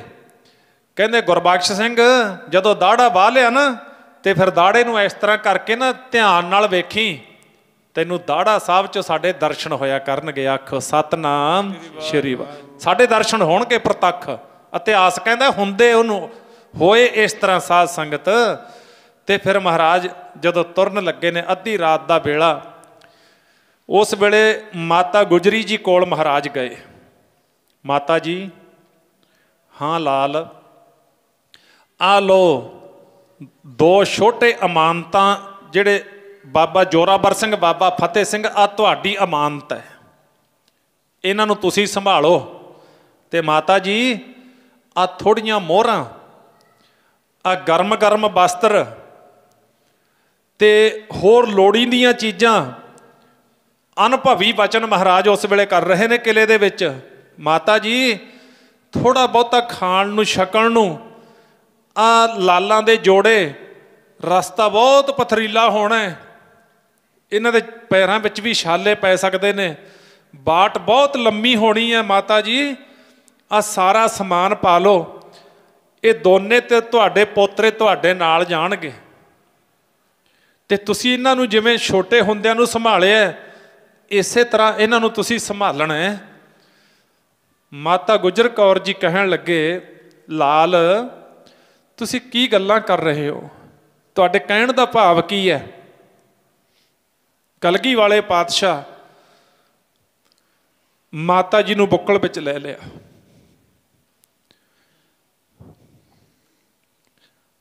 ਰੱਜ ਰੱਜ ਕੇ ਪਿਆਰ ਕੀਤਾ ਹੈ।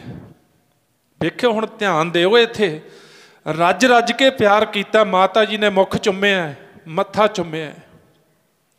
ਪੁੱਤਰ ਸੱਚ ਦੱਸ, ਭਾਵੇਂ ਮਾਤਾ ਜੀ ਅਣਜਾਣ ਨਹੀਂ ਸਨ, ਇੱਥੇ ਕਹਿਣ ਦਾ ਭਾਵ ਇਹ ਨਹੀਂ, ਪਰ ਉਹ ਵੇਲਾ ਇਹ ਇਸ ਤਰ੍ਹਾਂ ਦਾ ਸੀ।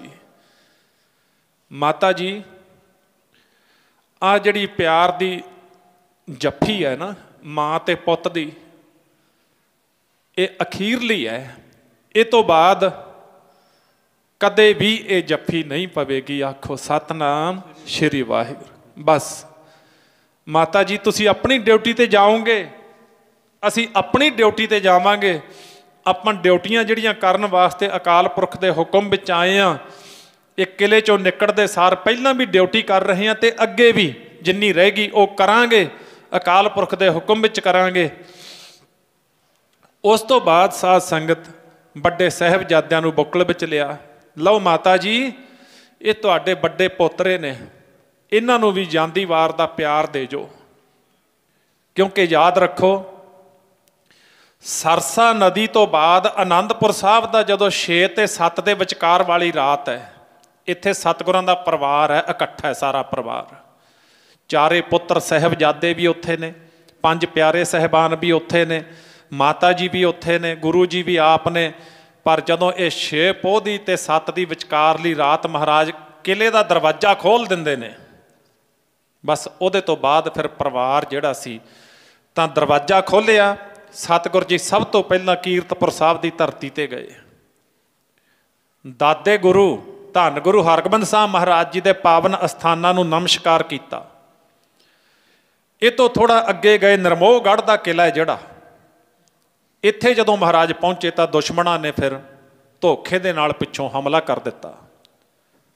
ਹਮਲਾ ਕੀਤਾ, ਉਹਦੇ ਵਿੱਚ ਭਾਈ ਉਦੈ ਸਿੰਘ ਤੇ ਸਤਿਗੁਰਾਂ ਦੇ ਵੱਡੇ ਸਾਹਿਬਜ਼ਾਦੇ ਬਾਬਾ ਅਜੀਤ ਸਿੰਘ ਦੁਸ਼ਮਣਾਂ ਦੇ ਨਾਲ ਜੂਝ ਰਹੇ ਨੇ। ਤੇ ਭਾਈ ਉਸ ਵੇਲੇ ਪਤਾ ਲੱਗਿਆ, ਭਾਈ ਸੰਗਤ ਸਿੰਘ ਨੇ ਜਾ ਕੇ ਦੱਸਿਆ ਸੱਚੇ ਪਾਤਸ਼ਾਹ ਬਾਬਾ ਅਜੀਤ ਸਿੰਘ ਨੂੰ ਘੇਰਾ ਪੈ ਗਿਆ। ਕਲਗੀ ਵਾਲੇ ਪਾਤਸ਼ਾਹ ਭਵਿੱਖਤ ਕਾਲ ਦੇ ਬਚਨ ਕਹਿੰਦੇ, ਦਇਆ ਸਿੰਘ, ਹਾਂ ਸੱਚੇ ਪਾਤਸ਼ਾਹ, ਇਹ ਜਗ੍ਹਾ ਅਜੀਤ ਸਿੰਘ ਦੀ ਹੈ ਨਹੀਂ।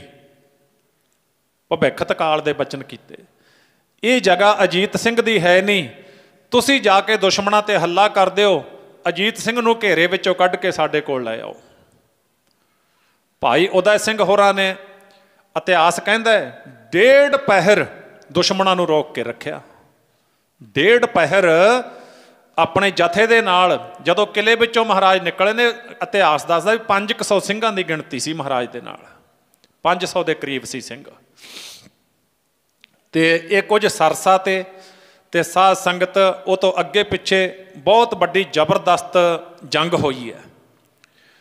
ਤਾਂ ਇੱਥੋਂ ਫਿਰ ਬਾਬਾ ਅਜੀਤ ਸਿੰਘ ਨੂੰ ਘੇਰੇ ਵਿੱਚੋਂ ਕੱਢਿਆ। ਕੋਟਲਾ ਨਿਹੰਗ ਖਾਂ ਤੇ ਸਾਧ ਸੰਗਤ ਅੱਗੇ ਜਾ ਕੇ ਫਿਰ ਇਹ ਜਿਹੜਾ ਸਰਸਾ ਤੇ ਘਸਮਾਣ ਦਾ ਯੁੱਧ ਹੁੰਦਾ ਨਾ, ਇੱਥੇ ਆ ਕੇ ਇਤਿਹਾਸ ਕਹਿੰਦਾ ਹੈ ਸਰਸਾ ਦਾ ਪਾਣੀ ਚੜ੍ਹਿਆ ਹੋਇਆ, ਪਿੱਛੋਂ ਦੁਸ਼ਮਣ ਨੇ ਹੱਲਾ ਬੋਲਿਆ, ਕਲਗੀਧਰ ਮਹਾਰਾਜ ਕਹਿੰਦੇ ਇੱਥੇ ਹੀ ਆਪਾਂ ਜੰਗ ਕਰਾਂਗੇ। ਸਿੰਘਾਂ ਨੇ ਬੇਨਤੀ ਕੀਤੀ, ਸੱਚੇ ਪਾਤਸ਼ਾਹ ਜਗ੍ਹਾ ਠੀਕ ਨਹੀਂ ਹੈ, ਜਗ੍ਹਾ ਠੀਕ ਨਹੀਂ ਹੈ। ਕਲਗੀ ਵਾਲੇ ਪਾਤਸ਼ਾਹ ਕਹਿੰਦੇ ਫਿਰ ਸਿੰਘੋ ਸਰਸਾ ਦੇ ਪਾਣੀ 'ਚ ਕੁੱਦ ਜਾਓ, ਸਰਸਾ ਪਾਰ ਕਰ ਜਾਓ। ਜਿਹੜੇ ਸਮੇਂ ਪਾਣੀ ਦਾ ਛਿੱਟਾ ਵੀ ਸਰੀਰ ਨੂੰ ਲੱਗ ਜਾਵੇ ਨਾ, ਸਰੀਰ ਸੁੰਨ ਹੋ ਜਾਂਦਾ ਹੈ, ਇਹਨੂੰ ਕਹਿੰਦੇ ਹੁਕਮ ਮੰਨਣਾ। ਉਸ ਵੇਲੇ ਸਿੰਘਾਂ ਨੇ ਇਹ ਨਹੀਂ ਆਖਿਆ ਵੀ ਮਹਾਰਾਜ ਪਾਣੀ ਠੰਡਾ ਹੈ, ਜਾਂ ਕਿਸੇ ਤਰ੍ਹਾਂ ਦਾ ਕੋਈ ਵੀ ਬਹਾਨਾ ਨਹੀਂ ਕੀਤਾ। ਸਤਿਗੁਰੂ ਜੀ ਕਹਿੰਦੇ ਸਰਸਾ ਪਾਰ ਕਰ ਜਾਓ, ਤੇ ਸਿੰਘਾਂ ਨੇ ਇਉਂ ਛਾਲਾਂ ਮਾਰ ਦਿੱਤੀਆਂ ਜਿਵੇਂ ਆਪਾਂ ਜੇਠ ਹਾੜ ਦੇ ਮਹੀਨੇ ਪਾਣੀ ਵਿੱਚ ਇਸ਼ਨਾਨ ਕਰਦੇ ਹਾਂ, ਤੇ ਰਾਤ ਦਾ ਵੇਲਾ। ਤਾਂ ਇਉਂ ਸਰਸਾ ਜਦੋਂ ਪਾਰ ਕੀਤੀ, ਬਹੁਤ ਸਾਰੇ ਜਿਹੜੇ ਸਰੀਰ ਕਰਕੇ ਕਮਜ਼ੋਰ ਸਿੰਘ ਹੋ ਗਏ ਸੀ ਜਾਂ ਫੱਟੜ ਸੀ, ਕਾਫੀ ਸਿੰਘ ਸਰਸਾ ਦਾ ਤੇਜ਼ ਪਾਣੀ ਉਹਨਾਂ ਨੂੰ ਰੁੜਾ ਕੇ ਲੈ ਗਿਆ। ਗਿਣਤੀ ਦੇ 40 ਸਿੰਘ, ਜਿਨ੍ਹਾਂ ਵਿੱਚੋਂ ਫੱਟੜ ਸੀ ਕੁਝ, ਨਾਲ ਮਾਤਾ ਜੀ, ਮਾਤਾ ਗੁਜਰੀ ਜੀ, ਬਾਬਾ ਜੋਰਾਵਰ ਸਿੰਘ, ਬਾਬਾ ਫਤਿਹ ਸਿੰਘ, ਇਹ ਇੱਕ ਸਾਈਡ ਨੂੰ ਨਿਕਲ ਗਏ, ਤੇ 40 ਸਿੰਘ ਤੇ ਕਲਗੀ ਵਾਲੇ ਪਾਤਸ਼ਾਹ ਆਪ ਤੇ ਵੱਡੇ ਸਾਹਿਬਜ਼ਾਦੇ ਇੱਕ ਸਾਈਡ ਨੂੰ। ਇੱਥੇ ਫਿਰ ਇਤਿਹਾਸ ਕਹਿੰਦਾ, ਤੁਸੀਂ ਸੁਣਿਆ, ਸੁਣੋ ਪ੍ਰੇਮ ਨਾਲ। ਸਰਸਾ ਨਦੀ ਤੇ ਵਿਛੋੜਾ ਪੈ ਗਿਆ, ਗੁਰੂ ਜੀ ਦੇ ਪਰਿਵਾਰ ਦਾ। ਸਰਸਾ ਨਦੀ ਤੇ ਵਿਛੋੜਾ ਪੈ ਗਿਆ, ਗੁਰੂ ਜੀ ਦੇ ਪਰਿਵਾਰ ਦਾ। ਨਦੀ ਤੇ ਵਿਛੋੜਾ ਪੈ ਗਿਆ, ਗੁਰੂ ਜੀ ਦੇ ਪਰਿਵਾਰ ਦਾ। ਸਰਸਾ ਨਦੀ ਤੇ ਵਿਛੋੜਾ ਪੈ ਗਿਆ, ਗੁਰੂ ਜੀ ਦੇ ਪਰਿਵਾਰ ਦਾ। ਸਰਸਾ ਨਦੀ ਤੇ ਵਿਛੋੜਾ ਪੈ ਗਿਆ, ਗੁਰੂ ਜੀ ਦੇ ਪਰਿਵਾਰ ਦਾ। ਸਰਸਾ ਨਦੀ ਤੇ ਵਿਛੋੜਾ ਪੈ ਗਿਆ, ਗੁਰੂ ਜੀ ਦੇ ਪਰਿਵਾਰ ਦਾ। ਸਰਸਾ ਨਦੀ ਤੇ ਵਿਛੋੜਾ, ਸੰਗ ਤੇ ਪੈ ਗਿਆ ਵਿਛੋੜਾ। ਵੀਰਾਂ ਨਾਲੋਂ ਵੀਰ ਵਿਛੜੇ, ਸਰਸਾ ਨਦੀ ਤੇ ਵਿਛੋੜਾ ਪੈ ਗਿਆ। ਵੀਰਾਂ ਨਾਲੋਂ ਵੀਰ ਵਿਛੜੇ, ਨਦੀ ਤੇ ਵਿਛੋੜਾ ਪੈ ਗਿਆ, ਵੀਰਾਂ ਨਾਲੋਂ ਵੀਰ ਵਿਛੜੇ। ਸਰਸਾ ਨਦੀ ਤੇ ਵਿਛੋੜਾ ਪੈ ਗਿਆ, ਵੀਰਾਂ ਨਾਲੋਂ ਵੀਰ ਵਿਛੜੇ। ਸਰਸਾ ਨਦੀ ਤੇ ਵਿਛੋੜਾ ਪੈ ਗਿਆ, ਵੀਰਾਂ ਨਾਲੋਂ ਵੀਰ ਵਿਛੜੇ। ਸਰਸਾ ਨਦੀ ਤੇ ਵਿਛੋੜਾ ਪੈ ਗਿਆ, ਵੀਰਾਂ ਨਾਲੋਂ ਵੀਰ ਵਿਛੜੇ। ਸਰਸਾ ਨਦੀ ਤੇ ਵਿਛੋੜਾ ਪੈ ਗਿਆ, ਵੀਰਾਂ ਨਾਲੋਂ ਵੀਰ ਵਿਛੜੇ। ਉਹ ਸਰਸਾ ਨਦੀ ਤੇ ਵਿਛੋੜਾ ਪੈ ਗਿਆ ਬਈ। ਵੀਰਾਂ ਨਾਲੋਂ ਵੀਰ ਵਿਛੜੇ। ਸਰਸਾ ਨਦੀ ਤੇ ਵਿਛੋੜਾ ਪੈ ਗਿਆ, ਵੀਰਾਂ ਨਾਲੋਂ ਵੀਰ ਵਿਛੜੇ। ਸਰਸਾ ਨਦੀ ਤੇ ਵਿਛੋੜਾ ਪੈ ਗਿਆ, ਵੀਰਾਂ ਨਾਲੋਂ ਵੀਰ ਵਿਛੜੇ। ਵੇਖੋ ਪਿਆਰਿਓ, ਇਹ ਜਿਹੜਾ ਸਮਾਂ ਸੀ ਨਾ, ਕੋਈ ਵੀ ਮਨੁੱਖ ਤੇ ਜ਼ਿੰਦਗੀ ਵਿੱਚ ਕਿਤੇ ਚੰਗਾ ਸਮਾਂ ਆਉਂਦਾ, ਕਿਤੇ ਮਾੜਾ ਸਮਾਂ ਆਉਂਦਾ ਹੈ, ਪਰ ਇਹ ਸਮਾਂ ਭਿਆਨਕ ਸਮਾਂ ਚੱਲ ਰਿਹਾ ਸੀ ਖਾਲਸੇ ਦੇ ਉੱਪਰ, ਸਤਿਗੁਰਾਂ ਦੇ ਪਰਿਵਾਰ ਉੱਪਰ। ਆਪਾਂ ਸਾਰੇ ਪਰਿਵਾਰ ਹਾਂ ਗੁਰੂ ਜੀ ਦਾ। ਤੇ ਉਸ ਵੇਲੇ ਵੀ ਉਹ ਲੋਕ ਸੀ, ਉਸ ਸਮੇਂ ਦੇ ਵਿੱਚ ਜਿਹੜੇ ਸੇਵਾ ਨਿਭਾ ਕੇ ਗੁਰੂ ਜੀ ਦੀਆਂ ਅਸੀਸਾਂ ਲੈ ਗਏ, ਉਹ ਵੀ ਲੋਕ ਸੀ ਜਿਹੜੇ ਬਦ ਅਸੀਸਾਂ ਲੈ ਕੇ, ਜਿਹੜੇ ਉਸ ਸਮੇਂ ਦਾ ਗਲਤ ਲਾਭ ਚੁੱਕਣਾ ਚਾਹਿਆ, ਜਿਨ੍ਹਾਂ ਨੇ, ਜਿਹਦੇ ਵਿੱਚ ਗੰਗੂ ਆਉਂਦਾ ਹੈ ਤੇ ਜਿਹਦੇ ਵਿੱਚ ਝੂਠਾ ਆਨੰਦ ਆਉਂਦਾ ਹੈ ਤੇ ਹੋਰ ਬੜੇ। ਤੇ ਇਸ ਕਰਕੇ ਇਹ ਸਮਾਂ ਹੁੰਦਾ, ਜਿਵੇਂ ਉਦਾਹਰਨ ਦੇ ਤੌਰ ਤੇ ਬਾਈ ਦੀ ਵੇ ਐਕਸੀਡੈਂਟ ਹੋ ਜਾਂਦਾ ਹੈ। ਐਕਸੀਡੈਂਟ ਹੋ ਜਾਂਦਾ ਹੈ, 2-4 ਬੰਦੇ ਉਹ ਐਕਸੀਡੈਂਟ ਦੇ ਵਿੱਚ ਇੰਜਰਡ ਹੋ ਜਾਂਦੇ ਨੇ। ਉਹ ਇੱਧਰ ਉੱਧਰ, ਕਿਸੇ ਦੀ ਲੱਤ ਟੁੱਟ ਜਾਂਦੀ ਹੈ, ਕਿਸੇ ਨੂੰ ਸਿਰ 'ਚ ਸੱਟ ਵੱਜ ਇਸ ਤਰ੍ਹਾਂ ਦਾ ਮਾਹੌਲ ਜਿਹਾ ਬਣ ਜਾਂਦਾ ਹੈ।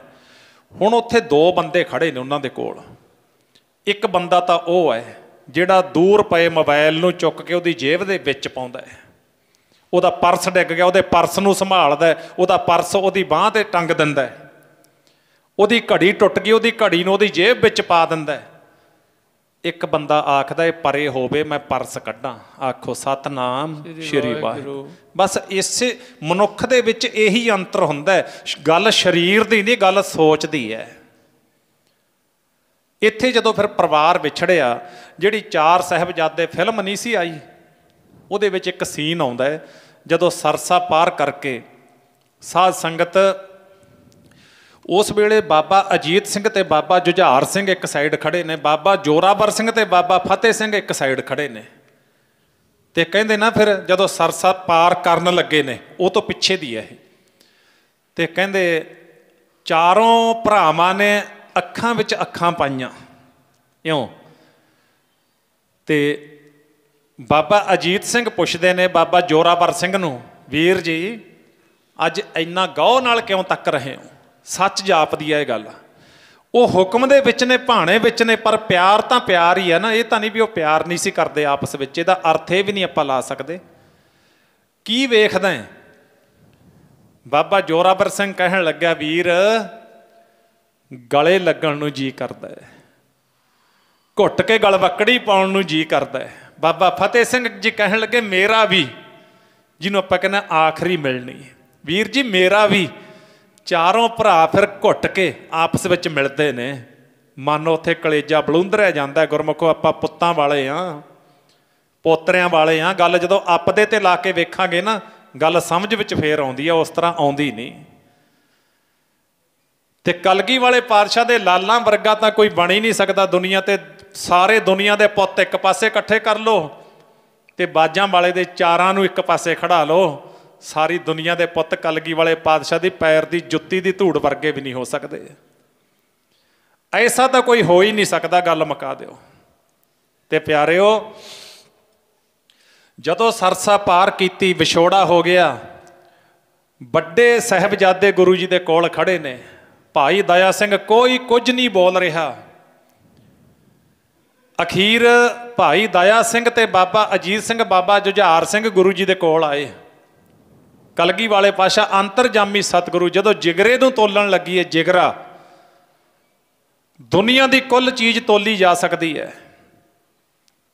ਤੱਕੜੀਆਂ ਬਣ ਗਈਆਂ, ਕੰਡੇ ਬਣ ਗਏ, ਪਰ ਤੁਸੀਂ ਵੀ ਇਹ ਗੱਲ ਨਾਲ ਸਹਿਮਤ ਹੋਵੋਗੇ, ਕਲਗੀਧਰ ਮਹਾਰਾਜ ਦੇ ਜਿਗਰੇ ਨੂੰ ਤੋਲਣ ਵਾਲੀ ਕੋਈ ਤੱਕੜੀ ਨਹੀਂ ਬਣੀ ਅੱਜ ਤੱਕ। ਕਿਹੋ ਜਿਹਾ ਜਿਗਰਾ ਮੇਰੇ ਪਾਤਸ਼ਾਹ ਦਾ। ਤੇ ਭਾਈ ਦਇਆ ਸਿੰਘ ਨੂੰ ਪਾਤਸ਼ਾਹ ਕਹਿਣ ਲੱਗੇ, ਦਇਆ ਸਿੰਘ ਕੁਝ ਕਹਿਣਾ ਚਾਹੁੰਦੇ ਹੋ? ਹਾਂ ਮਹਾਰਾਜ, ਬੇਨਤੀ ਲੈ ਕੇ ਆਏ ਹਾਂ। ਸੱਚੇ ਪਾਤਸ਼ਾਹ ਕਹਿੰਦੇ, ਦੱਸੋ। ਮਹਾਰਾਜ ਬਾਬਾ ਜੋਰਾਵਰ ਸਿੰਘ, ਬਾਬਾ ਫਤਿਹ ਸਿੰਘ ਤੇ ਮਾਤਾ ਗੁਜਰੀ ਜੀ ਨਹੀਂ ਦਿਸ ਰਹੇ। ਹੁਕਮ ਕਰੋ, ਘੋੜਿਆਂ ਤੇ ਚੜ੍ਹ ਕੇ ਸੱਜੇ ਖੱਬੇ ਨੇੜੇ ਤੇੜੇ ਹੋਣਗੇ ਕਿਤੇ, ਲੱਭ ਲਿਆਈਏ। ਮਹਾਰਾਜ ਨਹੀਂ ਬੋਲੇ।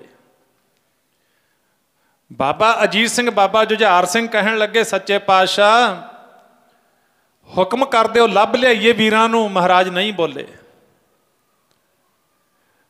ਤੇ ਸਤਿਗੁਰਾਂ ਨੇ ਫਿਰ ਪੁੱਛਿਆ, ਕਹਿੰਦੇ ਕੀ ਗੱਲ ਅਜੀਤ ਸਿਆਂ, ਇੰਨੀ ਕਿਹੜੀ ਗੱਲ ਦੀ ਕਾਹਲੀ ਹੋ ਗਈ? ਕਿਉਂ ਤੁਸੀਂ ਇੰਨੀ ਕਾਹਲੀ ਕਰ ਰਹੇ ਹੋ? ਬਾਬਾ ਅਜੀਤ ਸਿੰਘ, ਕਿਉਂਕਿ ਇਤਿਹਾਸ ਹੈ, ਕਦੇ ਵੀ ਇੱਕ ਦੂਜੇ ਤੋਂ ਵੱਖ ਨਹੀਂ ਸੀ ਹੋਏ। ਆਨੰਦਪੁਰ ਸਾਹਿਬ ਵਿੱਚ ਰਹਿੰਦੇ, ਸ਼ਾਸਤਰ ਵਿਦਿਆ ਸਿੱਖਦੇ, ਗੁਰਬਾਣੀ ਦੀ ਸੰਥਿਆ ਕਰਦੇ, ਨਿਤਨੇਮ ਕਰਦੇ, ਸਿਮਰਨ ਕਰਦੇ। 4 ਭਰਾਵਾਂ ਨੇ ਇਕੱਠੇ ਰਹਿਣਾ। ਇਤਿਹਾਸ ਕਹਿੰਦਾ ਜੇ ਕਿਤੇ ਕੋਈ ਲਾਲ ਛੋਟਿਆਂ ਦੇ ਵਿੱਚੋਂ ਕਿਤੇ ਖੇਡਦਿਆਂ ਘੰਟਾ ਅੱਧਾ ਘੰਟਾ ਲੇਟ ਹੋ ਜਾਣਾ, ਬਾਬਾ ਅਜੀਤ ਸਿੰਘ ਉਸੇ ਵੇਲੇ ਭੱਜ ਕੇ ਜਾਂਦੇ। ਵੱਡੇ ਸੀ ਨਾ, ਵੇਖੋ ਫਤਿਹ ਸਿੰਘ ਕਿੱਥੇ ਹੈ। ਐਸਾ ਪਿਆਰ ਗੁਰਮੁਖੋ ਇਕੱਠੇ ਰਹਿਣ ਕਰਕੇ, ਪਿਆਰ ਵੀ ਜਿਹੜਾ ਬਾ ਕਮਾਲ। ਕਹਿਣ ਲੱਗੇ ਕਿਉਂ ਇੰਨੀ ਜਲਦੀ? ਬਾਬਾ ਅਜੀਤ ਸਿੰਘ ਦਾ ਗਲਾ ਭਰ ਗਿਆ ਪ੍ਰੇਮ ਦੇ ਵਿੱਚ, ਹੁਕਮ ਦੇ ਵਿੱਚ। ਕਹਿੰਦੇ ਪਿਤਾ ਗੁਰੂ ਜੀ ਅਸਲੀ ਗੱਲ ਆ ਹੈ, ਸਾਡਾ ਜੀ ਨਹੀਂ ਲੱਗਦਾ ਜੀ ਵੀਰਾਂ ਬਾਝੋਂ, ਵੀਰਾਂ ਬਾਝੋਂ ਸਾਡਾ ਚਿੱਤ ਨਹੀਂ ਲੱਗਦਾ, ਵੀਰਾਂ ਬਾਝੋਂ, ਵੀਰਾਂ ਬਾਝੋਂ ਲੱਗਦਾ ਜੀ ਵੀਰਾਂ ਬਾਝੋਂ, ਵੀਰਾਂ ਬਾਝੋਂ ਜੀ ਨਹੀਂ ਲੱਗਦਾ ਜੀ ਵੀਰਾਂ ਬਾਝੋਂ, ਵੀਰਾਂ ਬਾਝੋਂ ਸਾਡਾ ਚਿੱਤ ਨਹੀਂ ਲੱਗਦਾ ਜੀ ਵੀਰਾਂ ਬਾਝੋਂ, ਵੀਰਾਂ ਬਾਝੋਂ ਜੀ ਨਹੀਂ ਲੱਗਦਾ ਜੀ ਵੀਰਾਂ ਬਾਝੋਂ, ਵੀਰਾਂ ਬਾਝੋਂ ਸਾਡਾ ਚਿੱਤ ਨਹੀਂ ਲੱਗਦਾ ਜੀ ਵੀਰਾਂ ਬਾਝੋਂ, ਵੀਰਾਂ ਬਾਝੋਂ ਜੀ ਨਹੀਂ ਲੱਗਦਾ ਜੀ ਵੀਰਾਂ ਬਾਝੋਂ, ਵੀਰਾਂ ਬਾਝੋਂ ਨਹੀਂ ਲੱਗਦਾ ਜੀ ਵੀਰਾਂ ਬਾਝੋਂ, ਵੀਰਾਂ ਬਾਝੋਂ ਜੀ ਨਹੀਂ ਲੱਗਦਾ ਜੀ ਵੀਰਾਂ ਬਾਝੋਂ, ਵੀਰਾਂ ਬਾਝੋਂ ਸਾਡਾ ਚਿੱਤ ਨਹੀਂ ਲੱਗਦਾ ਜੀ ਵੀਰਾਂ ਬਾਝੋਂ, ਵੀਰਾਂ ਬਾਝੋਂ ਜੀ ਨਹੀਂ ਲੱਗਦਾ ਜੀ ਵੀਰਾਂ ਬਾਝੋਂ, ਵੀਰਾਂ ਬਾਝੋਂ ਸੱਚੇ ਪਾਤਸ਼ਾਹ ਜੀ ਨਹੀਂ ਲੱਗਦਾ ਜੋਰਾਵਰ ਸਿੰਘ ਤੇ ਬਾਬਾ ਫਤਿਹ ਸਿੰਘ ਬਾਝੋਂ ਮਿਲਾ ਦਿਓ ਉਹਨਾਂ ਨੂੰ। ਜਿਗਰਾ ਵੇਖੋ ਪਾਤਸ਼ਾਹ ਕਹਿੰਦੇ ਪੁੱਤਰ ਜੀ ਹਾਂ ਮਹਾਰਾਜ, ਕਹਿੰਦੇ ਦਾਦੀ ਮਾਂ ਤੇ ਛੋਟੇ ਵੀਰੇ ਤੁਹਾਡੇ ਉਹ ਆਪਣੀ ਡਿਊਟੀ ਤੇ ਚਲੇ ਗਏ, ਆਖੋ ਸਤਨਾਮ ਸ਼੍ਰੀ ਵਾਹਿਗੁਰੂ। ਉਹ ਆਪਣੀ ਡਿਊਟੀ ਤੇ ਚਲੇ ਗਏ, ਤੁਸੀਂ ਲੱਭਣ ਵੀ ਜਾਓਗੇ ਨਾ ਉਹ ਤੁਹਾਨੂੰ ਨਹੀਂ ਲੱਭਣਗੇ। ਉਹਨਾਂ ਦਾ ਜਿਹੜਾ ਮਿਸ਼ਨ ਹੈ ਉਹ ਆਪਣੇ ਮਿਸ਼ਨ ਤੇ ਚਲੇ ਗਏ। ਪੁੱਤਰ ਤਕੜੇ ਹੋਵੋ, ਆਓ ਫਿਰ ਆਪਾਂ ਵੀ ਹੁਣ ਆਪਣੇ ਮਿਸ਼ਨ ਤੇ ਚੱਲੀਏ। ਇਸ਼ਾਰਾ ਸੀ ਚਮਕੌਰ ਦੀ ਗੜੀ ਵੱਲ, ਜਿਹੜੀ ਡਿਊਟੀ ਲੈ ਕੇ ਆਏ ਆ ਅਕਾਲ ਪੁਰਖ ਦੇ ਘਰੋਂ ਉਹ ਡਿਊਟੀ ਕਰੀਏ। ਤਾਂ ਫਿਰ ਸਤਿਗੁਰੂ ਮਹਾਰਾਜ ਜੀ ਉੱਥੇ ਇਤਿਹਾਸ ਕਹਿੰਦਾ ਵੀ ਆਸਾ ਜੀ ਦੀ ਵਾਰ ਦਾ ਕੀਰਤਨ, ਕਿਉਂਕਿ ਇਹ ਸੁਭਾਅ ਹੈ, ਨੇਮ ਹੈ। ਜਿਵੇਂ ਇੱਕ ਕਿਸਾਨ ਕਿਸਾਨੀ ਦੀ ਗੱਲ ਕਰੇਗਾ, ਇੱਕ ਨੌਕਰੀ ਪੇਸ਼ੇ ਵਾਲਾ ਬੰਦਾ ਨੌਕਰੀ ਪੇਸ਼ੇ ਦੀ ਗੱਲ ਕਰੇਗਾ, ਇੱਕ ਡਰਾਈਵਰ ਡਰਾਈਵਰੀ ਦੀ ਗੱਲ ਕਰੇਗਾ, ਤੇ ਇੱਕ ਬਿਜ਼ਨਸਮੈਨ ਆਪਣੇ ਬਿਜ਼ਨਸ ਦੀ ਗੱਲ ਕਰੇਗਾ, ਉਵੇਂ ਗੁਰਮੁਖੋ ਜਿਹੜੇ ਰੱਬ ਦੇ ਪਿਆਰੇ ਨੇ ਉਹ ਰੱਬ ਦੀ ਗੱਲ ਕਰਨਗੇ। ਆਖੋ ਸਤਨਾਮ ਸ਼੍ਰੀ ਵਾਹਿਗੁਰੂ। ਬਸ ਆਪਣੇ ਵਿੱਚ ਕੋਈ ਬਹੁਤੀ ਕਮੀ ਨਹੀਂ ਹੁੰਦੀ, ਆਪਾਂ ਬਾਕੀ ਕੰਮ ਸਾਰੇ ਕਰਦੇ ਆਂ, ਇੱਕ ਰੱਬ ਦੀ ਗੱਲ ਕਰਨੀ ਭੁੱਲ ਜਾਂਦੇ ਆਂ। ਇਹ ਗੁਰਬਾਣੀ ਕਹਿੰਦੀ ਹੈ, ਵਿੱਚੋਂ ਗਰਭੈ ਨਿਕਲ ਆਇਆ ਖਸਮ ਵਿਸਾਰ ਦੁਨੀ ਚਿੱਤ ਲਾਇਆ। ਇਹਦਾ ਜਦੋਂ ਜਨਮ ਹੋ ਗਿਆ ਨਾ, ਬਸ ਉਹਦੀ ਕਹਿੰਦੇ ਹੌਲੀ ਹੌਲੀ ਹੌਲੀ ਹੌਲੀ ਖਸਮ ਰੱਬ ਨੂੰ ਭੁੱਲਦਾ ਗਿਆ ਤੇ ਦੁਨੀਆ ਨਾਲ ਘੁਲਦਾ ਮਿਲਦਾ ਗਿਆ, ਤੇ ਇੱਕ ਦਿਨ ਫਿਰ ਇਹ ਦੁਨੀਆ ਦੀਆਂ ਗੱਲਾਂ ਕਰਨੀਆਂ ਸਿੱਖ ਗਿਆ ਤੇ ਰੱਬ ਦੀਆਂ ਗੱਲਾਂ ਕਰਨੀਆਂ ਇਹਨੇ ਛੱਡ ਦਿੱਤੀਆਂ। ਜਦੋਂ ਆਪਾਂ ਸਤਸੰਗ ਵਿੱਚ ਬਹਿੰਦੇ ਆ, ਇੱਥੇ ਆਉਣ ਦਾ ਲਾਭ ਹੀ ਇਹ ਹੁੰਦਾ ਵੀ ਸਿੱਖਾ ਹੁਣ ਤੂੰ ਜਿੱਥੇ ਦੁਨੀਆ ਦੀਆਂ ਗੱਲਾਂ ਕਰਦਾ ਉਹਨਾਂ ਨੂੰ ਥੋੜੀਆਂ ਥੋੜੀਆਂ ਘਟਾਉਂਦਾ ਚੱਲਿਆ ਜਾ ਤੇ ਰੱਬ ਦੀਆਂ ਗੱਲਾਂ ਕਰਨ ਸਿੱਖ ਲੈ। ਜਿਵੇਂ ਹੁਣ ਇੱਕ ਮਾਂ ਆਪਣੇ ਬੱਚੇ ਨੂੰ ਬੋਲਣਾ ਸਿਖਾਉਂਦੀ ਹੈ, ਉਹ ਕਹਿੰਦੀ ਹੈ ਮੰਮਾ ਆਖ, ਡੈਡੀ ਆਖ, ਚਾਚੂ ਆਖ, ਨਾਨੂ ਮਾਮੂ ਜੋ ਵੀ ਹੈ ਆਖ, ਅਖਵਾਉਂਦੀ ਹੈ। ਇਵੇਂ ਗੁਰਬਾਣੀ ਮਾਂ ਕਹਿੰਦੀ ਹੈ ਵੀ ਮੇਰੇ ਪੁੱਤਰੋ, ਮੇਰੀ ਉਹ ਧੀਓ, ਗੁਰਸਿੱਖੋ ਤੇ ਤੁਸੀਂ ਰੱਬ ਰੱਬ ਕਰਨਾ ਸਿੱਖੋ। ਬਸ ਗੱਲ ਇੰਨੀ ਹੈ, ਗੱਲ ਹੋਰ ਜ਼ਿਆਦਾ ਨਹੀਂ ਹੈ। ਜੇ ਇਹਨੂੰ ਜ਼ਿਆਦਾ ਉਲਝਾਵਾਂਗੇ ਫਿਰ ਬੰਦਾ ਉਲਝ ਜਾਂਦਾ ਹੈ। ਮਹਾਰਾਜ ਗੁਰੂ ਨਾਨਕ ਦੇਵ ਸਾਹਿਬ ਜੀ ਉਲਝਾਉਂਦੇ ਹੀ ਨਹੀਂ ਹੈਗੇ ਸਾਨੂੰ, ਨਹੀਂ ਕਹਿੰਦੇ ਬਸ ਤੁਸੀਂ ਰੱਬ ਦੀਆਂ ਗੱਲਾਂ ਕਰਨ ਸਿੱਖ ਲਓ, ਸਭ ਠੀਕ ਹੈ, ਫਿਰ ਗਲਤ ਕੁਛ ਵੀ ਹੈ ਨਹੀਂ। ਬਸ ਵੀਕਨੈਸ ਇੱਥੇ ਹੀ ਆ ਵੀ ਆਪਾਂ ਰੱਬ ਦੀਆਂ ਗੱਲਾਂ ਕਰਨੀਆਂ ਛੱਡਤੀਆਂ, ਬਾਕੀ ਸਾਰੀਆਂ ਕਰਦੇ ਹਾਂ। ਮਹਾਰਾਜ ਕਹਿੰਦੇ ਸਿਮਰਤ ਸ਼ਾਸਤਰ ਵੇਦ ਪੁਕਾਰਨ ਪੋਥੀਆਂ, ਨਾਮ ਬਿਨਾ ਸਭ ਕੂੜ ਗਾਲੀ ਹੋਛੀਆਂ। ਉਹਨਾਂ ਦਾ ਮੁੱਲ ਕੋਈ ਨਹੀਂ ਪੈਂਦਾ, ਉਹ ਪ੍ਰਵਾਨ ਨਹੀਂ ਹੈਗੀਆਂ ਗੁਰੂ ਦੇ ਦਰ ਤੇ। ਤਾਂ ਉੱਥੋਂ ਮਹਾਰਾਜ ਕਹਿੰਦੇ ਆਓ। ਸਤਿਗੁਰ ਜੀ ਫਿਰ ਇੱਕ ਬਾਗ ਦੇ ਵਿੱਚ ਜਾ ਕੇ ਠਹਿਰ ਗਏ। ਉੱਥੇ ਅੱਜ ਕੱਲ੍ਹ ਗੁਰਦੁਆਰਾ ਸਾਹਿਬ ਹੈ, ਦਮਦਮਾ ਸਾਹਿਬ ਗੁਰਦੁਆਰਾ ਸਾਹਿਬ ਬਣਿਆ ਹੋਇਆ। ਇੱਥੇ ਮਹਾਰਾਜ ਜਦੋਂ ਠਹਿਰੇ, ਪਿੱਛੋਂ ਇੱਕ ਸਿੱਖ ਆਇਆ, ਉਹਨੇ ਆ ਕੇ ਦੱਸਿਆ ਸੱਚੇ ਪਾਤਸ਼ਾਹ 10 ਲੱਖ ਫੌਜ ਸੂਬਾ ਸਰਹੰਦ ਲੈ ਕੇ ਆ ਰਿਹਾ, ਮੇਰੇ ਪਿੱਛੇ ਆ ਰਹੀ ਆ ਫੌਜ। ਉਹ ਮੈਂ ਉਹਨਾਂ ਨੂੰ ਵੇਖ ਆਇਆ, ਜਲਦੀ ਕਿਸੇ ਪਾਸੇ ਨੂੰ ਨਿਕਲ ਜਾਓ ਜਾਂ ਕੋਈ ਆਪਣਾ ਇੰਤਜ਼ਾਮ ਕਰ ਲਓ, ਫੌਜ ਬਹੁਤ ਜ਼ਿਆਦਾ ਹੈ। ਉੱਥੇ ਫਿਰ ਸਾਧ ਸੰਗਤ ਇੱਕ ਜਗਤ ਰਾਏ, ਇੱਕ ਰੂਪ ਚੰਦ ਰਾਏ, ਇਹ ਦੋ ਭਰਾਵਾਂ ਦੀ ਹਵੇਲੀ।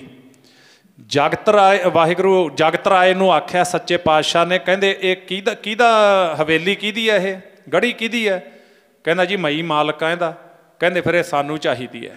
ਨਾ ਨਾ ਮਹਾਰਾਜ ਕਿੱਥੇ, ਇਹਦੇ 'ਚ ਮੇਰਾ ਪਰਿਵਾਰ ਰਹਿੰਦਾ, ਮੱਝਾਂ ਗਾਵਾਂ ਘੋੜੇ ਘੋੜੀਆਂ ਕਿੰਨਾ ਸਮਾਨ ਮੇਰਾ, ਅਤੇ ਬਾਕੀ ਇਹਦੇ 'ਚ ਤਾਂ ਕੋਈ ਮੋਰਚਾ ਕਰਨ ਨੂੰ ਤਾਂ ਜਗ੍ਹਾ ਹੀ ਹੈ ਨਹੀਂ, ਇਹ ਲੜਾਈ ਵਾਲੀ ਜਗ੍ਹਾ ਨਹੀਂ ਹੈ। ਸਿੱਧਾ ਜਵਾਬ ਦੇ ਗਿਆ। ਇੰਨੇ ਨੂੰ ਛੋਟਾ ਭਰਾ ਆਉਂਦਾ ਸੀ ਰੂਪਚੰਦ ਰਾਏ, ਅਤੇ ਜਦੋਂ ਮਹਾਰਾਜ ਸਿੰਘਾਂ ਸਮੇਤ ਉੱਧਰ ਨੂੰ ਤੁਰ ਪਏ, ਸਮਾਂ ਥੋੜ੍ਹਾ ਸੀ। ਰੂਪਚੰਦ ਬੜਾ ਕਮਜ਼ੋਰ ਸੀ, ਉਹਦਾ ਉਸ ਤਰ੍ਹਾਂ ਸਮਾਜਿਕ ਤੌਰ 'ਤੇ ਬਹੁਤ ਗਰੀਬੀ ਸੀ, ਉਹਦੇ ਰਹਿੰਦੇ ਇੱਕੋ ਮਕਾਨ 'ਚ ਸੀ ਦੋਨੋਂ ਜਣੇ। ਅਤੇ ਉਸ ਵੇਲੇ ਰੂਪਚੰਦ ਨੂੰ ਕਹਿਣ ਲੱਗੇ ਇਹ ਕਿਹਦਾ ਮਕਾਨ ਹੈ? ਕਹਿੰਦਾ ਜੀ ਮੈਂ ਵੀ ਹਿੱਸੇਦਾਰ ਹਾਂ, ਮੈਂ ਛੋਟਾ ਭਰਾ ਉਹਦਾ ਜਗਤ ਰਾਏ ਦਾ, ਅਤੇ ਮੈਂ ਉਹਦਾ ਭਰਾ, ਅਤੇ ਕਿਰਪਾ ਕਰੋ ਮਹਾਰਾਜ ਮੈਨੂੰ ਪਤਾ ਲੱਗ ਗਿਆ ਵੀ ਕਿਹੜਾ ਸਮਾਂ ਬਣਿਆ ਪਿਆ, ਅਤੇ ਹਵੇਲੀ ਮੈਂ ਆਪਣਾ ਹਿੱਸਾ ਤੁਹਾਨੂੰ ਦਿੰਦਾ। ਸਤਿਗੁਰੂ ਜੀ ਸਿੰਘਾਂ ਨੂੰ ਕਹਿੰਦੇ ਜਾਓ ਵੀ ਮੋਰਚਾਬੰਦੀ ਕਰੋ। ਅਤੇ ਜਦੋਂ ਸਿੰਘਾਂ ਨੇ ਮੋਰਚਾਬੰਦੀ ਸ਼ੁਰੂ ਕਰ ਦਿੱਤੀ, ਅਤੇ ਉਸੇ ਵੇਲੇ ਫਿਰ ਦੂਜੇ ਭਰਾ ਨੂੰ ਗੜੀ ਖਾਲੀ ਕਰਨੀ ਪਈ। ਮਹਾਰਾਜ ਨੇ ਮੋਰਚਾਬੰਦੀ ਬਣਾ ਲਈ ਹੈ। ਇਉਂ ਸਾਧ ਸੰਗਤ ਹਵੇਲੀ ਦਾ ਜਿਹੜਾ ਮੇਨ ਦਰਵਾਜ਼ਾ ਵੱਡਾ ਗੇਟ, ਉਹਨੂੰ ਮਹਾਰਾਜ ਨੇ ਬੰਦ ਕਰ ਦਿੱਤਾ, ਅਤੇ ਉੱਥੇ ਭਾਈ ਕੋਠਾ ਸਿੰਘ ਅਤੇ ਭਾਈ ਮਦਨ ਸਿੰਘ ਸ਼ਾਸਤਰ ਫੜਾ ਕੇ ਉਹਦੇ 'ਤੇ ਪਹਿਰੇਦਾਰ ਸਥਾਪਿਤ ਕਰ ਦਿੱਤੇ। 2 ਸਿੰਘ ਬੜੇ ਸੂਰਮੇ ਸੀ, ਯੋਧੇ ਸੀ। ਸਤਿਗੁਰਾਂ ਦੇ ਨਾਲ ਭਾਈ ਆਲਮ ਸਿੰਘ ਹੋਰੀ ਅਤੇ ਹੋਰ 5 ਪਿਆਰੇ ਸਾਹਿਬਾਨ, ਅਤੇ ਬੜੇ ਮਰਜੀਵੜੇ ਸਿੱਖ ਸੀ ਉਸ ਵੇਲੇ, ਜਿਹੜੇ ਬਸ ਸਰੀਰਾਂ ਕਰਕੇ ਤੁਰੇ ਫਿਰਦੇ ਸੀ, ਉਸ ਤਰ੍ਹਾਂ ਬਸ ਤਲੀ 'ਤੇ ਰੱਖੀ ਹੋਈ ਸੀ। ਉਹ ਸੀ ਗੁਰੂ ਜੀ ਨਾਲ। ਮੋਰਚਾਬੰਦੀ ਹੋ ਗਈ ਅਤੇ ਦੁਸ਼ਮਣ ਵੀ ਆ ਗਿਆ ਸਾਧ ਸੰਗਤ।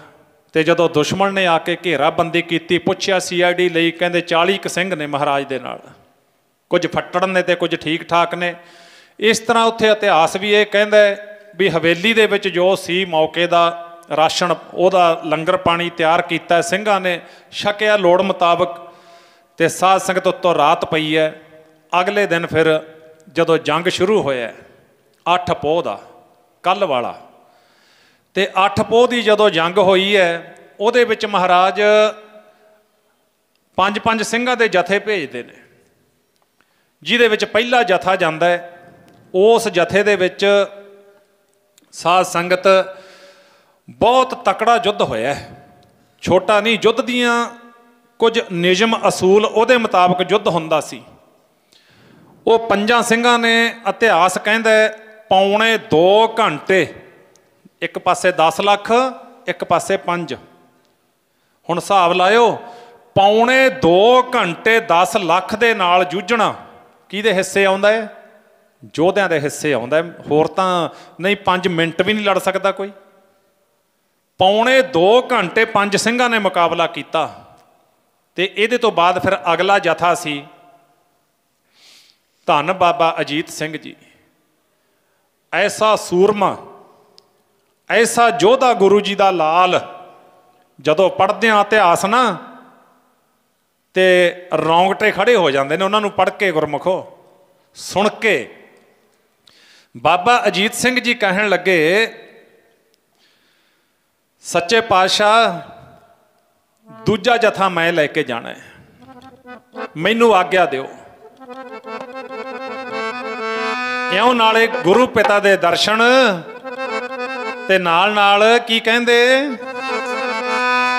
ਦੇਵੋ ਆਗਿਆ ਪਿਤਾ ਜੀ ਮੈਨੂੰ, ਮੈਂ ਜੰਗ ਵਿੱਚ ਜੂਝ ਕੇ ਮਰਾਂ। ਦੇਵੋ ਆਗਿਆ ਪਿਤਾ ਜੀ, ਜੰਗ ਵਿੱਚ ਜੂਝ ਕੇ ਮਰਾਂ। ਦੇਵੋ ਆਗਿਆ ਪਿਤਾ ਜੀ ਮੈਨੂੰ, ਜੰਗ ਵਿੱਚ ਜੂਝ ਕੇ ਮਰਾਂ।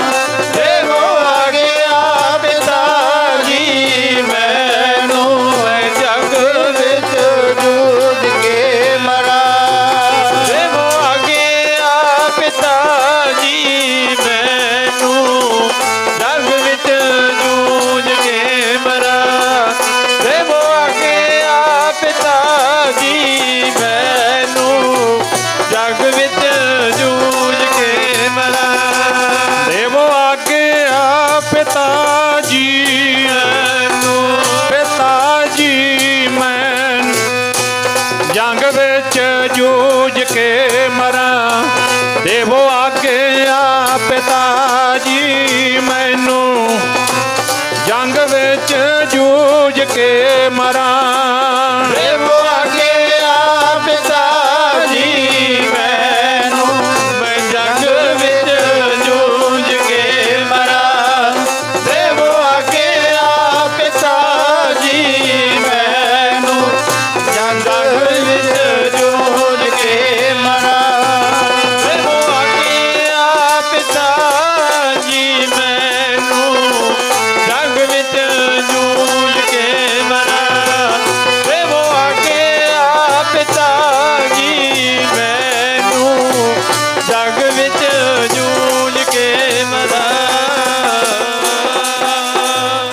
ਇਉਂ ਸਾਧ ਸੰਗਤ ਆਗਿਆ ਜਦੋਂ ਮੰਗ ਰਹੇ ਨੇ ਬਾਬਾ ਅਜੀਤ ਸਿੰਘ ਜੀ, ਸਿੰਘਾਂ ਦਾ ਜਥਾ ਤਿਆਰ ਹੈ।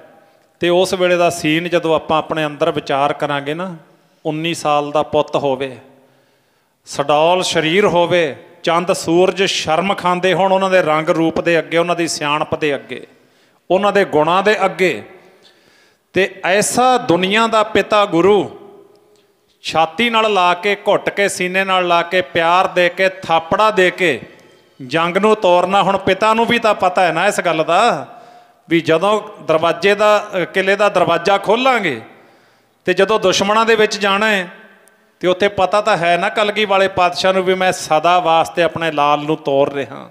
ਇਹ ਤਾਂ ਪਤਾ ਹੈ, ਇਹ ਤਾਂ ਕੋਈ ਅਤਕਥਨੀ ਨਹੀਂ ਹੈ ਵੀ ਮੁੜ ਕੇ ਆਉਣਾ ਨਹੀਂ ਹੈ, ਇੱਥੇ ਜਿਗਰੇ ਦੀ ਗੱਲ ਹੈ। ਤੇ ਉਹ ਭਾਈ ਮਹਾਰਾਜ ਨੇ ਥਾਪੜਾ ਦਿੱਤਾ। ਬਾਬਾ ਅਜੀਤ ਸਿੰਘ ਘੋੜਾ ਸਭ ਤੋਂ ਅੱਗੇ ਹੈ, ਤੇ 5 ਸਿੰਘ ਨੇ ਬਾਬਾ ਅਜੀਤ ਸਿੰਘ ਦੇ ਨਾਲ। 5 ਸਿੰਘਾਂ ਨੂੰ ਹਦਾਇਤ ਕੀ ਦਿੱਤੀ ਹੈ ਬਾਬਾ ਅਜੀਤ ਸਿੰਘ ਨੇ ਜਦੋਂ ਜੰਗ ਨੂੰ ਜਾਂਦੇ ਨੇ? ਕਹਿੰਦੇ 2 ਸਿੰਘ ਮੇਰੇ, ਇੱਕ ਸੱਜੇ ਇੱਕ ਖੱਬੇ, 2 ਸਿੰਘ ਮੇਰੇ ਪਿੱਛੇ ਘੋੜੇ ਦੇ, ਤੁਸੀਂ ਸਾਈਡਾਂ ਤੋਂ ਤੇ ਪਿੱਛੇ ਦੁਸ਼ਮਣ ਨੂੰ ਰੋਕ ਲਿਓ। ਸਿੰਘੋ ਅੱਗੇ ਰਸਤਾ ਮੈਂ ਆਪਣੇ ਆਪ ਹੀ ਬਣਾ ਲਾਂਗਾ। ਆਖੋ ਸਤਨਾਮ ਸ਼੍ਰੀ ਵਾਹਿਗੁਰੂ। ਕਹਿੰਦੇ ਜਦੋਂ ਬਾਬਾ ਕੋਠਾ ਸਿੰਘ ਤੇ ਬਾਬਾ ਮਦਨ ਸਿੰਘ ਨੇ ਦਰਵਾਜ਼ਾ ਖੋਲ੍ਹਿਆ ਨਾ, ਇੰਨੀ ਤੇਜ਼ੀ ਦੇ ਨਾਲ ਘੋੜਾ ਨਿਕੜਿਆ ਬਾਬਾ ਅਜੀਤ ਸਿੰਘ ਦਾ, ਦੁਸ਼ਮਣ ਹੱਕਾ ਬੱਕਾ ਰਹਿ ਗਿਆ, ਹੱਕਾ ਬੱਕਾ। ਮਾਨੋ ਜਿਵੇਂ ਅਸਮਾਨ ਵਿੱਚ ਬਿਜਲੀ ਚਮਕਦੀ ਹੈ, ਇਸ ਤਰ੍ਹਾਂ ਤਾਂ ਕਿਰਪਾਨ ਲਿਸ਼ਕਾਂ ਮਾਰਦੀ ਹੈ, ਤੇ ਘੋੜਾ ਬਿਜਲੀ ਤੋਂ ਵੀ ਤੇਜ਼ ਦੌੜ ਰਿਹਾ, ਹਵਾ ਹਨੇਰੀ ਤੋਂ ਵੀ ਤੇਜ਼ ਦੌੜ ਰਿਹਾ। ਤੇ ਪਿਆਰਿਓ, ਦੁਸ਼ਮਣਾਂ ਨੂੰ ਇਉਂ ਵੱਢਦੇ ਜਾਂਦੇ ਨੇ ਬਾਬਾ ਅਜੀਤ ਸਿੰਘ ਜਿਵੇਂ ਕੰਬਾਈਨ ਫਸਲ ਨੂੰ ਵੱਢਦੀ ਤੁਰੀ ਜਾਂਦੀ ਹੈ। ਇਹ ਨਿਯਮ ਨੇ ਯੁੱਧ ਦੇ।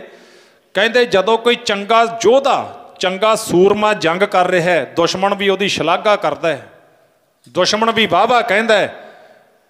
ਤੇ ਸੂਬਾ ਸਰਹੰਦ, ਖਵਾਜਾ ਮੁਰਦਾਰ ਤੇ ਹੋਰ ਜਿਹੜੇ ਵੱਡੇ ਸੂਬੇਦਾਰ ਸੀ, ਉਹ ਦੂਰਬੀਨ ਦੇ ਨਾਲ ਯੁੱਧ ਵੇਖ ਰਹੇ ਸੀ, ਕਿਉਂਕਿ 10 ਲੱਖ ਦੂਰ ਤੱਕ ਬੈਠੀ ਹੈ ਨਾ। ਦੂਰਬੀਨ ਦੇ ਨਾਲ ਯੁੱਧ ਵੇਖ ਰਹੇ ਸੀ ਜਦੋਂ ਬਾਬਾ ਅਜੀਤ ਸਿੰਘ ਜੰਗ ਕਰ ਰਹੇ ਨੇ। ਤੇ ਉਸ ਵੇਲੇ ਨਾ ਇੱਕ ਦੂਜੇ ਨੂੰ ਆਖਦੇ ਨੇ, ਕਹਿੰਦੇ ਓਏ ਯੁੱਧ ਵੇਖੋ, ਯੁੱਧ ਇਹ ਕੌਣ ਹੈ? ਐਸਾ ਸੂਰਮਾ ਕਹਿੰਦੇ ਅੱਜ ਤੱਕ ਨਹੀਂ ਵੇਖਿਆ। ਦੁਸ਼ਮਣ ਦੇ ਮੂੰਹੋਂ ਇਹ ਵਡਿਆਈ ਮਿਲ ਰਹੀ ਹੈ ਬਾਬਾ ਅਜੀਤ ਸਿੰਘ ਨੂੰ। ਐਸਾ ਸੂਰਮਾ ਅੱਜ ਤੱਕ ਨਹੀਂ ਵੇਖਿਆ। ਕਲਗੀ ਵਾਲੇ ਪਾਤਸ਼ਾਹ ਜਦੋਂ ਪਾਉਂਟਾ ਸਾਹਿਬ ਦੀ ਜੰਗ ਹੋਈ ਹੈ, ਭੰਗਾਣੀ ਦੀ ਜੰਗ ਹੋਈ ਹੈ ਨਾ ਜਦੋਂ, ਉਦੋਂ ਰਾਜਾ ਕਿਰਪਾਲ ਰਾਜਾ ਹਰੀ ਚੰਦ ਸਤਿਗੁਰਾਂ ਨੂੰ ਲਲਕਾਰਦਾ, ਕਹਿੰਦਾ ਮੇਰੇ ਨਾਲ 2 ਹੱਥ ਕਰੋ। ਮਹਾਰਾਜ ਜੀ ਕਹਿੰਦੇ ਤੈਨੂੰ ਭੁਲੇਖਾ ਨਾ ਰਹਿ ਜਾਵੇ, ਪਹਿਲਾਂ ਵਾਰ ਕਰ ਲੈ, ਤੈਨੂੰ 3 ਵਾਰ ਕਰਨ ਦਾ ਮੌਕਾ ਦਿੰਦੇ ਆ, ਫਿਰ ਵਾਰ ਅਸੀਂ ਕਰਾਂਗੇ। ਰਾਜੇ ਹਰੀ ਚੰਦ ਨੇ 3 ਵਾਰ ਕੀਤੇ, 2 ਵਾਰ ਉਹਦੇ ਫੋਕੇ ਲੰਘ ਜਾਂਦੇ ਨੇ, ਤੀਜਾ ਵਾਰ ਸਤਿਗੁਰਾਂ ਦੇ ਸਰੀਰ ਨੂੰ ਛੋਹ ਜਾਂਦਾ, ਥੋੜਾ ਬਹੁਤਾ, ਜ਼ਿਆਦਾ ਨਹੀਂ, ਥੋੜਾ ਬਹੁਤਾ। ਤਾਂ ਫਿਰ ਜੱਬੈ ਬਾਣ ਲੱਗ ਗਿਓ, ਤਬੈ ਰੋਸ ਜਾਗਿਓ। ਕਲਗੀ ਵਾਲੇ ਪਾਤਸ਼ਾਹ ਫਿਰ ਜਦੋਂ ਸਾਧ ਸੰਗਤ ਆਪਣਾ ਵਾਰ ਕਰਦੇ ਨੇ, ਉਸ ਵੇਲੇ ਪਾਤਸ਼ਾਹ ਨੇ ਹਰੀ ਚੰਦ ਨੂੰ ਵਡਿਆਈ ਦਿੱਤੀ। ਕਹਿੰਦੇ ਹਰੀ ਚੰਦ ਯੋਧਾ ਤਾਂ ਤੂੰ ਬਹੁਤ ਤਕੜਾ ਹੈ, ਬਹੁਤ ਤਕੜਾ ਯੋਧਾ ਹੈ, ਅਸੀਂ ਤੇਰੀ ਇਸ ਗੱਲ ਦੀ ਵਡਿਆਈ ਕਰਦੇ ਹਾਂ, ਪਰ ਨਿਸ਼ਾਨਾ ਤੇਰੇ ਤੋਂ ਸਹੀ ਨਹੀਂ ਲੱਗਿਆ। ਕਹਿੰਦੇ ਹੁਣ ਤੇਰੇ 3 ਹੋ ਗਏ, ਹੁਣ ਸਾਡਾ ਨਿਸ਼ਾਨਾ ਆਉਂਦਾ, ਤਕੜਾ ਹੋ ਜੀ। ਮਹਾਰਾਜ ਨੇ ਪਹਿਲੇ ਹੀ ਤੀਰ ਹਰੀ ਚੰਦ ਦੇ ਸਿੱਧਾ ਮੱਥੇ ਦੇ ਵਿਚਕਾਰ ਮਾਰਿਆ, ਉਲਟਾ ਕੇ ਸਿੱਟ ਦਿੱਤਾ।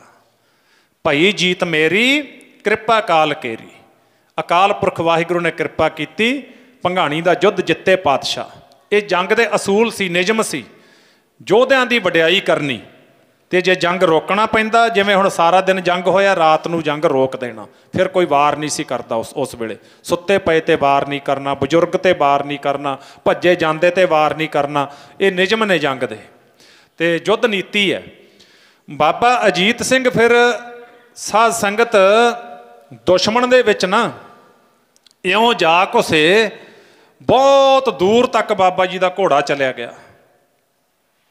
ਪਤਾ ਨਹੀਂ ਕਿੰਨੇ ਦੁਸ਼ਮਣਾਂ ਨੂੰ ਮੌਤ ਦੇ ਘਾਟ ਉਤਾਰ ਦਿੱਤਾ। ਐਸੀ ਤੇਗ ਚਲਾਈ, ਕਿਉਂਕਿ ਬਾਬਾ ਅਜੀਤ ਸਿੰਘ ਨੂੰ ਪਤਾ ਹੈ ਵੀ ਇਹ ਸਰੀਰ ਦੇ ਹੁਣ ਆਖਰੀ ਪਲ ਨੇ, ਇਹਦਾ ਜਿੰਨਾ ਲਾਹਾ ਲਿਆ ਜਾਂਦਾ, ਜ਼ਾਲਮ ਨੂੰ ਜ਼ੁਲਮ ਨੂੰ ਸੋਧਾ ਲਾ ਦੇ। ਬਸ ਗੱਲ ਇੱਕੋ ਹੀ ਸੀ, ਬੈਰ ਨਹੀਂ ਸੀ ਕਿਸੇ ਨਾਲ, ਬਿਲਕੁਲ ਨਹੀਂ। ਨਿਰਵੈਰ ਨੇ ਉਹ ਨਿਰਭਉ ਨੇ। ਉਹ ਗੁੱਸੇ ਨਾਲ ਲੋਕ ਨਹੀਂ ਮਾਰ ਰਹੇ ਫੌਜਾਂ ਨੂੰ, ਨਹੀਂ, ਉਹ ਜ਼ੁਲਮ ਦਾ ਨਾਸ ਕਰ ਰਹੇ ਨੇ, ਉਹ ਜ਼ਾਲਮ ਨੂੰ ਮੱਤ ਦੇ ਰਹੇ ਨੇ ਵੀ ਅਸੀਂ ਤੁਹਾਡੀਆਂ ਗਿਣਤੀਆਂ ਤੋਂ ਡਰਨ ਵਾਲੇ ਨਹੀਂ ਹਾਂ, ਅਸੀਂ ਤੁਹਾਡੇ ਅਸਲਿਆਂ ਤੋਂ ਡਰਨ ਵਾਲੇ ਨਹੀਂ ਹਾਂ। ਜਿਵੇਂ ਹੁਣ ਤੁਸੀਂ ਜਾ ਕੇ ਦਿੱਲੀ ਦੱਸਿਆ ਸਾਰਾ ਕੁਛ ਵੀ ਸਾਡੇ ਹੱਥ ਵਿੱਚ ਭਾਵੇਂ ਹਥਿਆਰ ਨਹੀਂ, ਪਰ ਜੋਸ਼ ਤਾਂ ਸਾਡੇ ਕੋਲ ਹੈਗਾ ਨਾ, ਅਸੀਂ ਜੋਸ਼ ਨਾਲ ਸਾਰੀ ਗੱਲ ਮਨਾ ਸਕਦੇ ਹਾਂ, ਮਨਾ ਕੇ ਰੱਖੀ। ਸੋ ਉੱਥੋਂ ਫਿਰ ਇਤਿਹਾਸ ਕਹਿੰਦੇ ਬਾਬਾ ਅਜੀਤ ਸਿੰਘ ਦੁਸ਼ਮਣ ਦੇ ਵਿੱਚ ਨਾ 10 ਲੱਖ ਦੇ ਵਿੱਚ ਇਉਂ ਨਜ਼ਰ ਆ ਰਹੇ ਨੇ ਜਿਵੇਂ ਸਮੁੰਦਰ ਦੇ ਵਿੱਚ ਇੱਕ ਬਹੁਤ ਵੱਡਾ ਮਗਰਮੱਛ ਇਉਂ ਪਾਣੀ ਵਿੱਚ ਮੇਲਦਾ ਫਿਰੇ। ਕਹਿੰਦੇ ਉਹ ਦੁਸ਼ਮਣ ਛੋਟੀਆਂ ਛੋਟੀਆਂ ਮੱਛੀਆਂ ਨਜ਼ਰ ਆਉਂਦਾ, ਛੋਟੀਆਂ ਛੋਟੀਆਂ ਮੱਛੀਆਂ। ਬਾਬਾ ਅਜੀਤ ਸਿੰਘ ਮਗਰਮੱਛ ਦੀ ਤਰ੍ਹਾਂ ਦੁਸ਼ਮਣਾਂ ਦੇ ਵਿੱਚ ਤਰਥੱਲੀ ਮਚਾ ਦਿੱਤੀ, ਅਣਗਿਣਤ ਲੋਥਾਂ ਦੇ ਢੇਰ ਲਾ ਦਿੱਤੇ। ਆਖਰ ਫਿਰ ਸਾਧ ਸੰਗਤ ਬਾਬਾ ਅਜੀਤ ਸਿੰਘ ਨੂੰ ਘੇਰਾ ਪੈ ਗਿਆ, ਬਹੁਤ ਵੱਡਾ ਘੇਰਾ ਪਿਆ। ਦੁਸ਼ਮਣ ਗੁੱਸਾ ਵੀ ਕਰਦਾ ਤੇ ਉਹਨਾਂ ਨੂੰ ਹਯਾ ਵੀ ਆ ਰਹੀ ਹੈ ਵੀ ਇੱਕ ਇਹ ਸਾਡੇ ਤੋਂ ਪੰਜ ਨਹੀਂ ਠੀਕ ਆਉਂਦੇ। ਤੇ ਜਦੋਂ ਵੱਡਾ ਘੇਰਾ ਪਾਇਆ, ਧੰਨ ਕਲਗੀ ਵਾਲੇ ਪਾਤਸ਼ਾਹ ਉੱਪਰ ਬੈਠੇ ਨੇ ਮੋਰਚੇ ਦੇ ਵਿੱਚ, ਤੇ ਸਤਿਗੁਰਾਂ ਦੇ ਕੋਲ ਜਿਹੜੇ ਅਮੋਘ ਬਾਣ ਨੇ।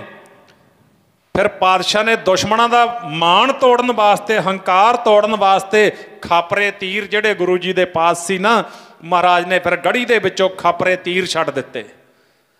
ਖਾਪਰੇ ਤੀਰ ਐਸੇ ਬਲਵਾਨ ਤੀਰ ਸੀ, ਐਸਾ ਧਨੁੱਖ ਸੀ ਪਾਤਸ਼ਾਹ ਦੇ ਪਾਸ, ਤੇ ਉਹਨਾਂ ਲੋਥਾਂ ਦੇ ਢੇਰ ਲਾ ਦਿੱਤੇ। ਜਿਹੜਾ ਟਿੱਡੀ ਦਲ ਇਕੱਠਾ ਹੋਇਆ ਸੀ ਬਾਬਾ ਅਜੀਤ ਸਿੰਘ ਦੇ ਦੁਆਲੇ, ਉਹਨਾਂ ਸਾਰਿਆਂ ਨੇ ਲੋਥਾਂ ਦੇ ਢੇਰ ਲਾ ਦਿੱਤੇ ਕਲਗੀ ਵਾਲੇ ਪਾਤਸ਼ਾਹ ਨੇ। ਤੇ ਬਾਬਾ ਅਜੀਤ ਸਿੰਘ ਫਿਰ ਘੇਰੇ ਵਿੱਚੋਂ ਨਿਕਲ ਗਏ, ਇੱਕ ਵਾਰੀ ਫਿਰ ਤਰਥੱਲੀ ਮਚਾ ਦਿੱਤੀ।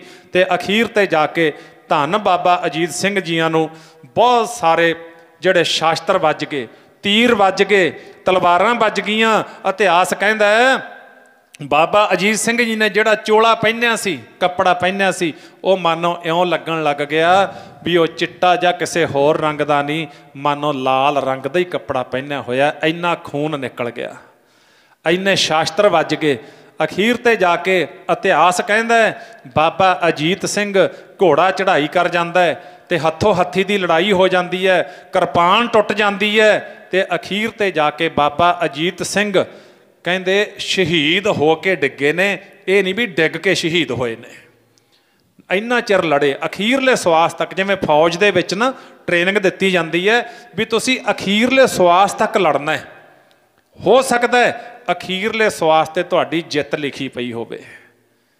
ਇਹ ਬਾਬਾ ਅਜੀਤ ਸਿੰਘ ਐਡੇ ਸੂਰਬੀਰ ਯੋਧੇ ਸੀ, ਅਖੀਰਲੇ ਸਵਾਸ ਤੱਕ ਸਾਧ ਸੰਗਤ ਪਿਤਾ ਗੁਰੂ ਤੋਂ ਭਾਈ ਦਇਆ ਸਿੰਘ ਹੋਰਾਂ ਕੋਲੋਂ ਇਹ ਸਾਰੀ ਸਿੱਖਿਆ ਲਈ ਸੀ।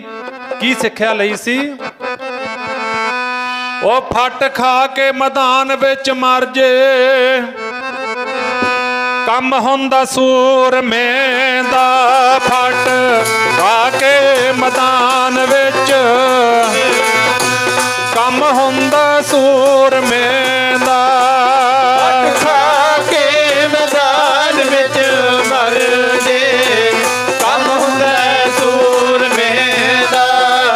ਫੱਟ ਖਾ ਕੇ ਮੈਦਾਨ ਵਿੱਚ ਮਰ ਜੇ, ਕੰਮ ਹੁੰਦਾ ਸੂਰਮੇ ਦਾ। ਫੱਟ ਖਾ ਕੇ ਮੈਦਾਨ ਵਿੱਚ ਮਰ ਜੇ, ਕੰਮ ਹੁੰਦਾ ਸੂਰਮੇ ਦਾ। ਫੱਟ ਖਾ ਕੇ ਮੈਦਾਨ ਵਿੱਚ ਮਰ ਜੇ, ਕੰਮ ਹੁੰਦਾ ਸੂਰਮੇ ਦਾ। ਫੱਟ ਖਾ ਕੇ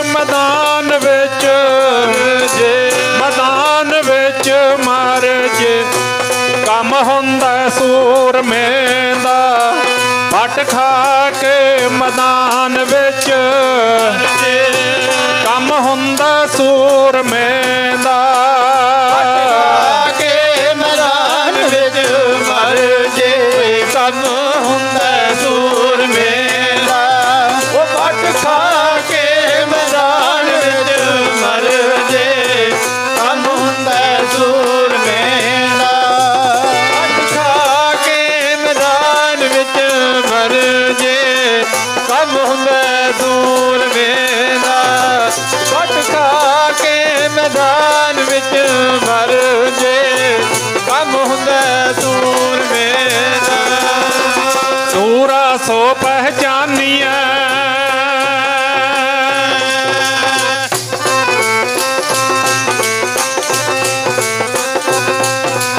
ਸੂਰਾ ਸੋ ਪਹਿਚਾਨ ਜੋ ਲੜੈ ਦੀਨ ਕੇ ਹੇਤ ਪੁਰਜਾ ਕੱਟ ਮਰੈ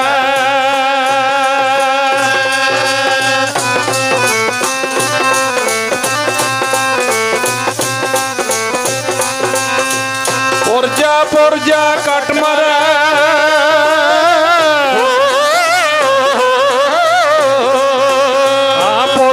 ਪੁਰਜਾ ਕੱਟ ਮਰੈ ਕਬਹੁ ਨ ਛਾਡੈ ਖੇਤ ਸੂਰਾ ਸੋ ਪਹਿਚਾਨੀਐ।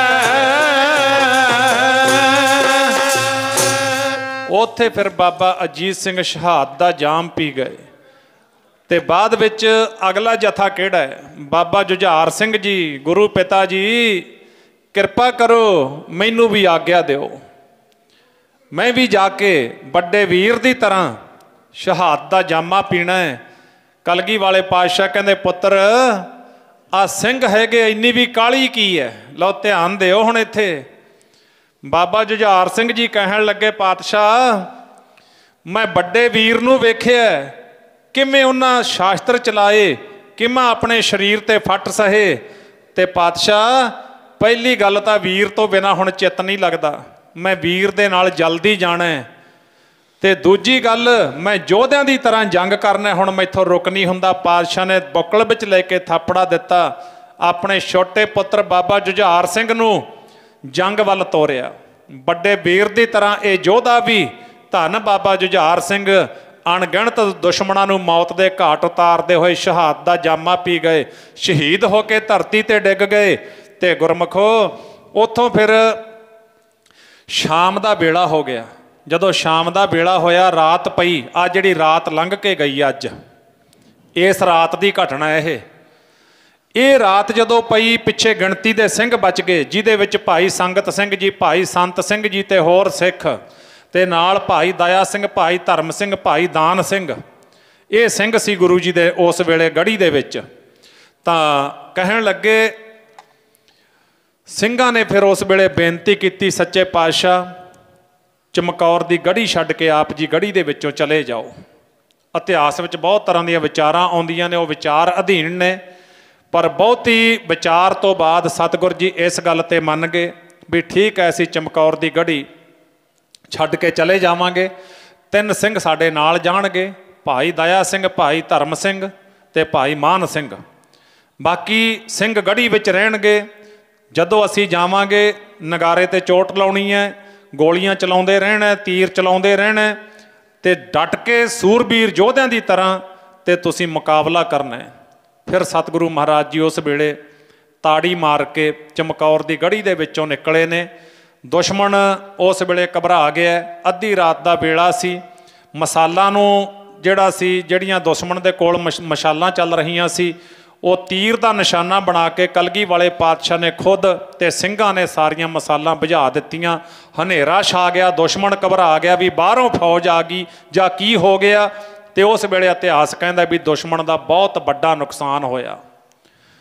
ਤੇ ਜਦੋਂ ਮਹਾਰਾਜ ਗੜ੍ਹੀ ਦੇ ਵਿੱਚੋਂ ਨਿਕਲੇ ਤਾਂ ਇੱਥੇ ਇਤਿਹਾਸ ਦੇ ਵਿੱਚ ਗਿਆਨ ਤਾਂ ਇੰਨਾ ਭਰਿਆ ਪਿਆ ਵੀ ਜਿੰਨਾ ਮਰਜ਼ੀ ਆਪਾਂ ਲੈ ਲਓ, ਪਰ 2 ਚੀਜ਼ਾਂ ਵੇਖਣ ਨੂੰ ਇੱਥੇ ਮਿਲੀਆਂ। ਕਿਹੜੀਆਂ?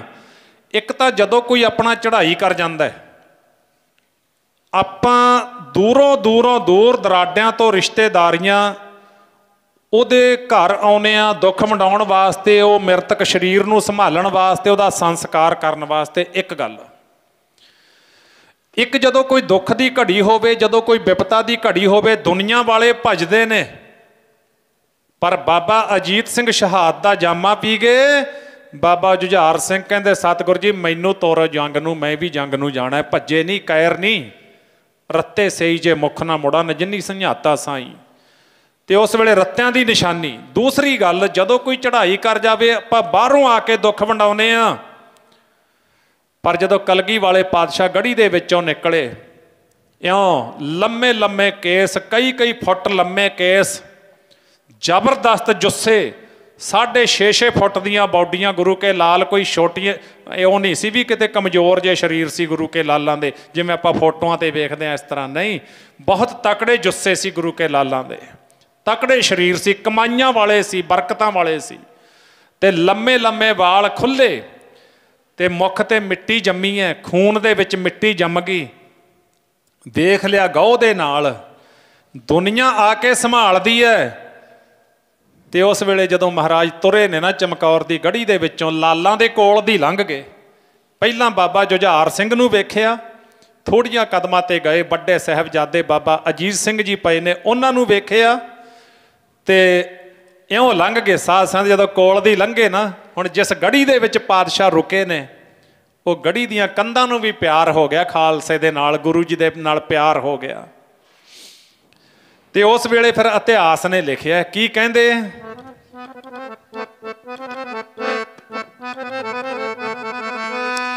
ਚਮਕੌਰ ਗੜ੍ਹੀ ਦੀਆਂ ਕੰਧਾਂ ਧਾਹਾਂ ਮਾਰਦੀਆਂ।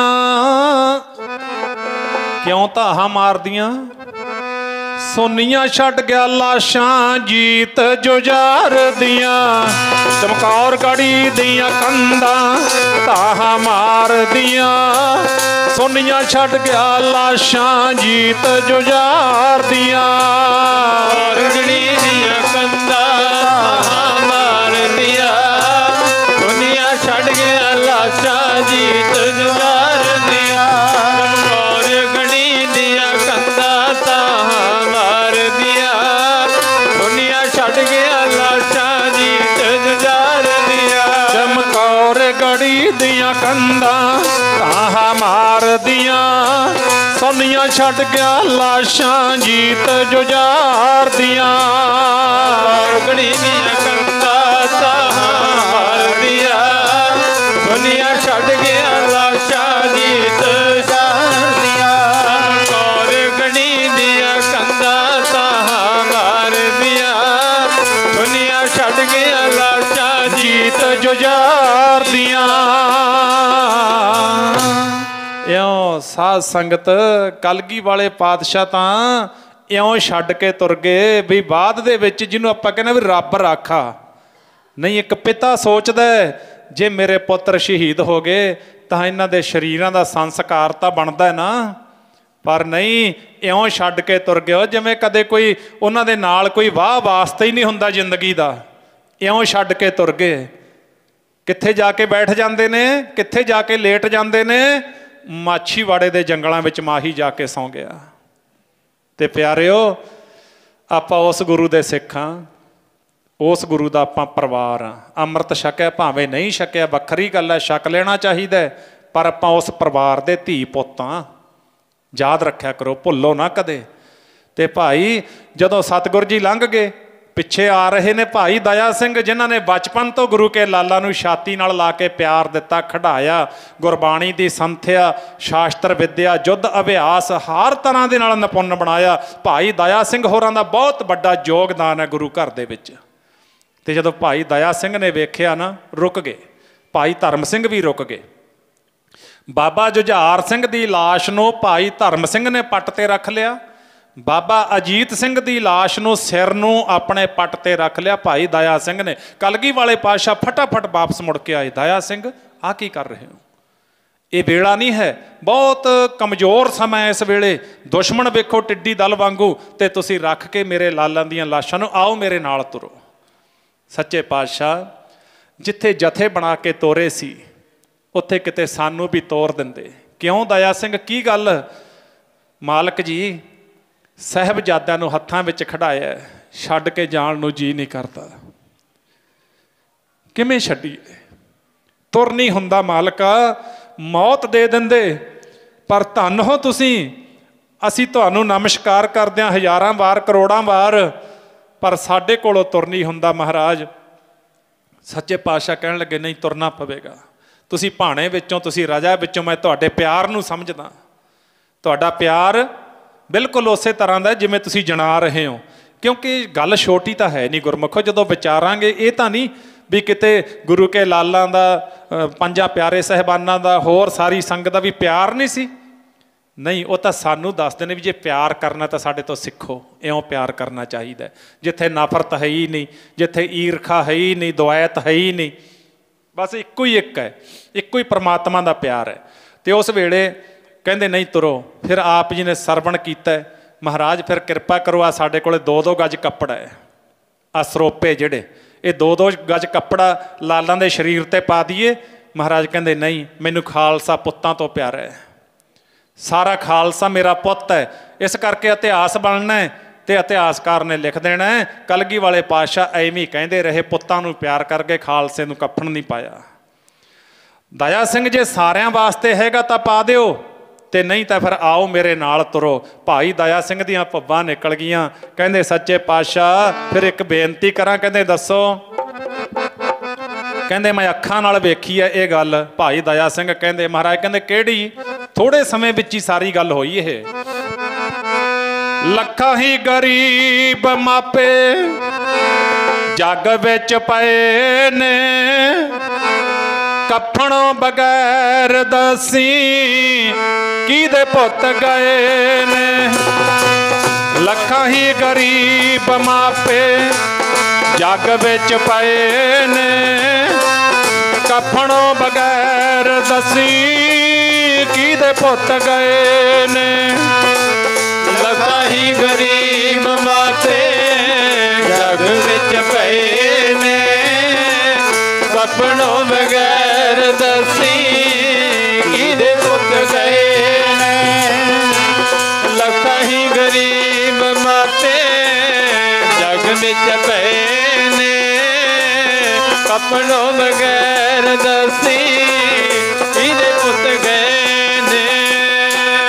ਬੜੇ ਹੀ ਗਰੀਬ ਮਾਪੇ ਜੱਗ ਵਿੱਚ ਪਏ ਨੇ, ਕਫਣੋਂ ਬਗੈਰ ਦੱਸੀ ਕਿਹਦੇ ਪੁੱਤ ਗਏ ਨੇ। ਬੜੇ ਹੀ ਗਰੀਬ ਮਾਪੇ ਜੱਗ ਵਿੱਚ ਪਏ ਨੇ, ਕਫਣੋਂ ਬਗੈਰ ਦੱਸੀ ਕਿਹਦੇ ਪੁੱਤ ਗਏ ਨੇ। ਬੜੇ ਹੀ ਗਰੀਬ ਮਾਪੇ ਜੱਗ ਵਿੱਚ ਪਏ ਨੇ, ਕਫਣੋਂ ਬਗੈਰ ਦੱਸੀ ਕਿਹਦੇ ਪੁੱਤ ਗਏ ਨੇ। ਲੱਗਾ ਹੋਇਆ ਪਾਤਸ਼ਾਹ ਤੂੰ ਪਿੱਛੇ ਕਿਹੜੀ ਗੱਲ ਦੇ, ਬੱਚਿਆਂ ਦਾ ਦੁੱਖ ਤਾਂ ਪੰਖੇਰੂ ਵੀ ਨਹੀਂ ਝੱਲਦੇ। ਲੱਗਾ ਹੋਇਆ ਪਾਤਸ਼ਾਹ ਤੂੰ ਪਿੱਛੇ ਕਿਹੜੀ ਗੱਲ ਦੇ, ਬੱਚਿਆਂ ਦਾ ਦੁੱਖ ਤਾਂ ਪੰਖੇਰੂ ਵੀ ਨਹੀਂ ਝੱਲਦੇ। ਲੱਗਾ ਹੋਇਆ ਪਾਤਸ਼ਾਹ ਤੂੰ ਪਿੱਛੇ ਕਿਹੜੀ ਗੱਲ ਦੇ, ਬੱਚਿਆਂ ਦਾ ਦੁੱਖ ਤਾਂ ਪੰਖੇਰੂ ਵੀ ਨਹੀਂ ਝੱਲਦੇ। ਇਉਂ ਪਾਤਸ਼ਾਹ ਮਾਪੇ ਕਿੰਨੇ ਗਰੀਬ ਹੋਣ, ਕਫਣ ਤਾਂ ਕੱਪੜਾ ਤਾਂ ਮਿਲਦਾ ਹੀ ਹੈ, ਪਰ ਧੰਨ ਕਲਗੀ ਵਾਲੇ ਪਾਤਸ਼ਾਹ ਲਾਲਾਂ ਤੇ ਕੱਪੜਾ ਨਹੀਂ ਕਫਣ ਦਾ। ਅਤੇ ਜਿਸ ਢੰਗ ਨਾਲ ਸ਼ਾਹੂਕਾਰ ਟੋਡਰ ਮੱਲ ਜੀਆਂ ਨੇ ਅੰਤਮ ਸੰਸਕਾਰ ਗੁਰਦੁਆਰਾ ਜੋਤੀ ਸਰੂਪ ਵਾਲੀ ਜਗ੍ਹਾ 'ਤੇ ਕੀਤਾ, ਲੱਗਦਾ ਹੈ ਵੀ ਉੱਥੇ ਵੀ ਸਾਧ ਸੰਗਤ ਕਿਸ ਢੰਗ ਨਾਲ ਸੰਸਕਾਰ ਕੀਤਾ ਹੋਣਾ ਗੁਰੂ ਕੇ ਛੋਟੇ ਲਾਲਾਂ ਦਾ ਅਤੇ ਮਾਤਾ ਗੁਜਰੀ ਜੀਆਂ ਦਾ।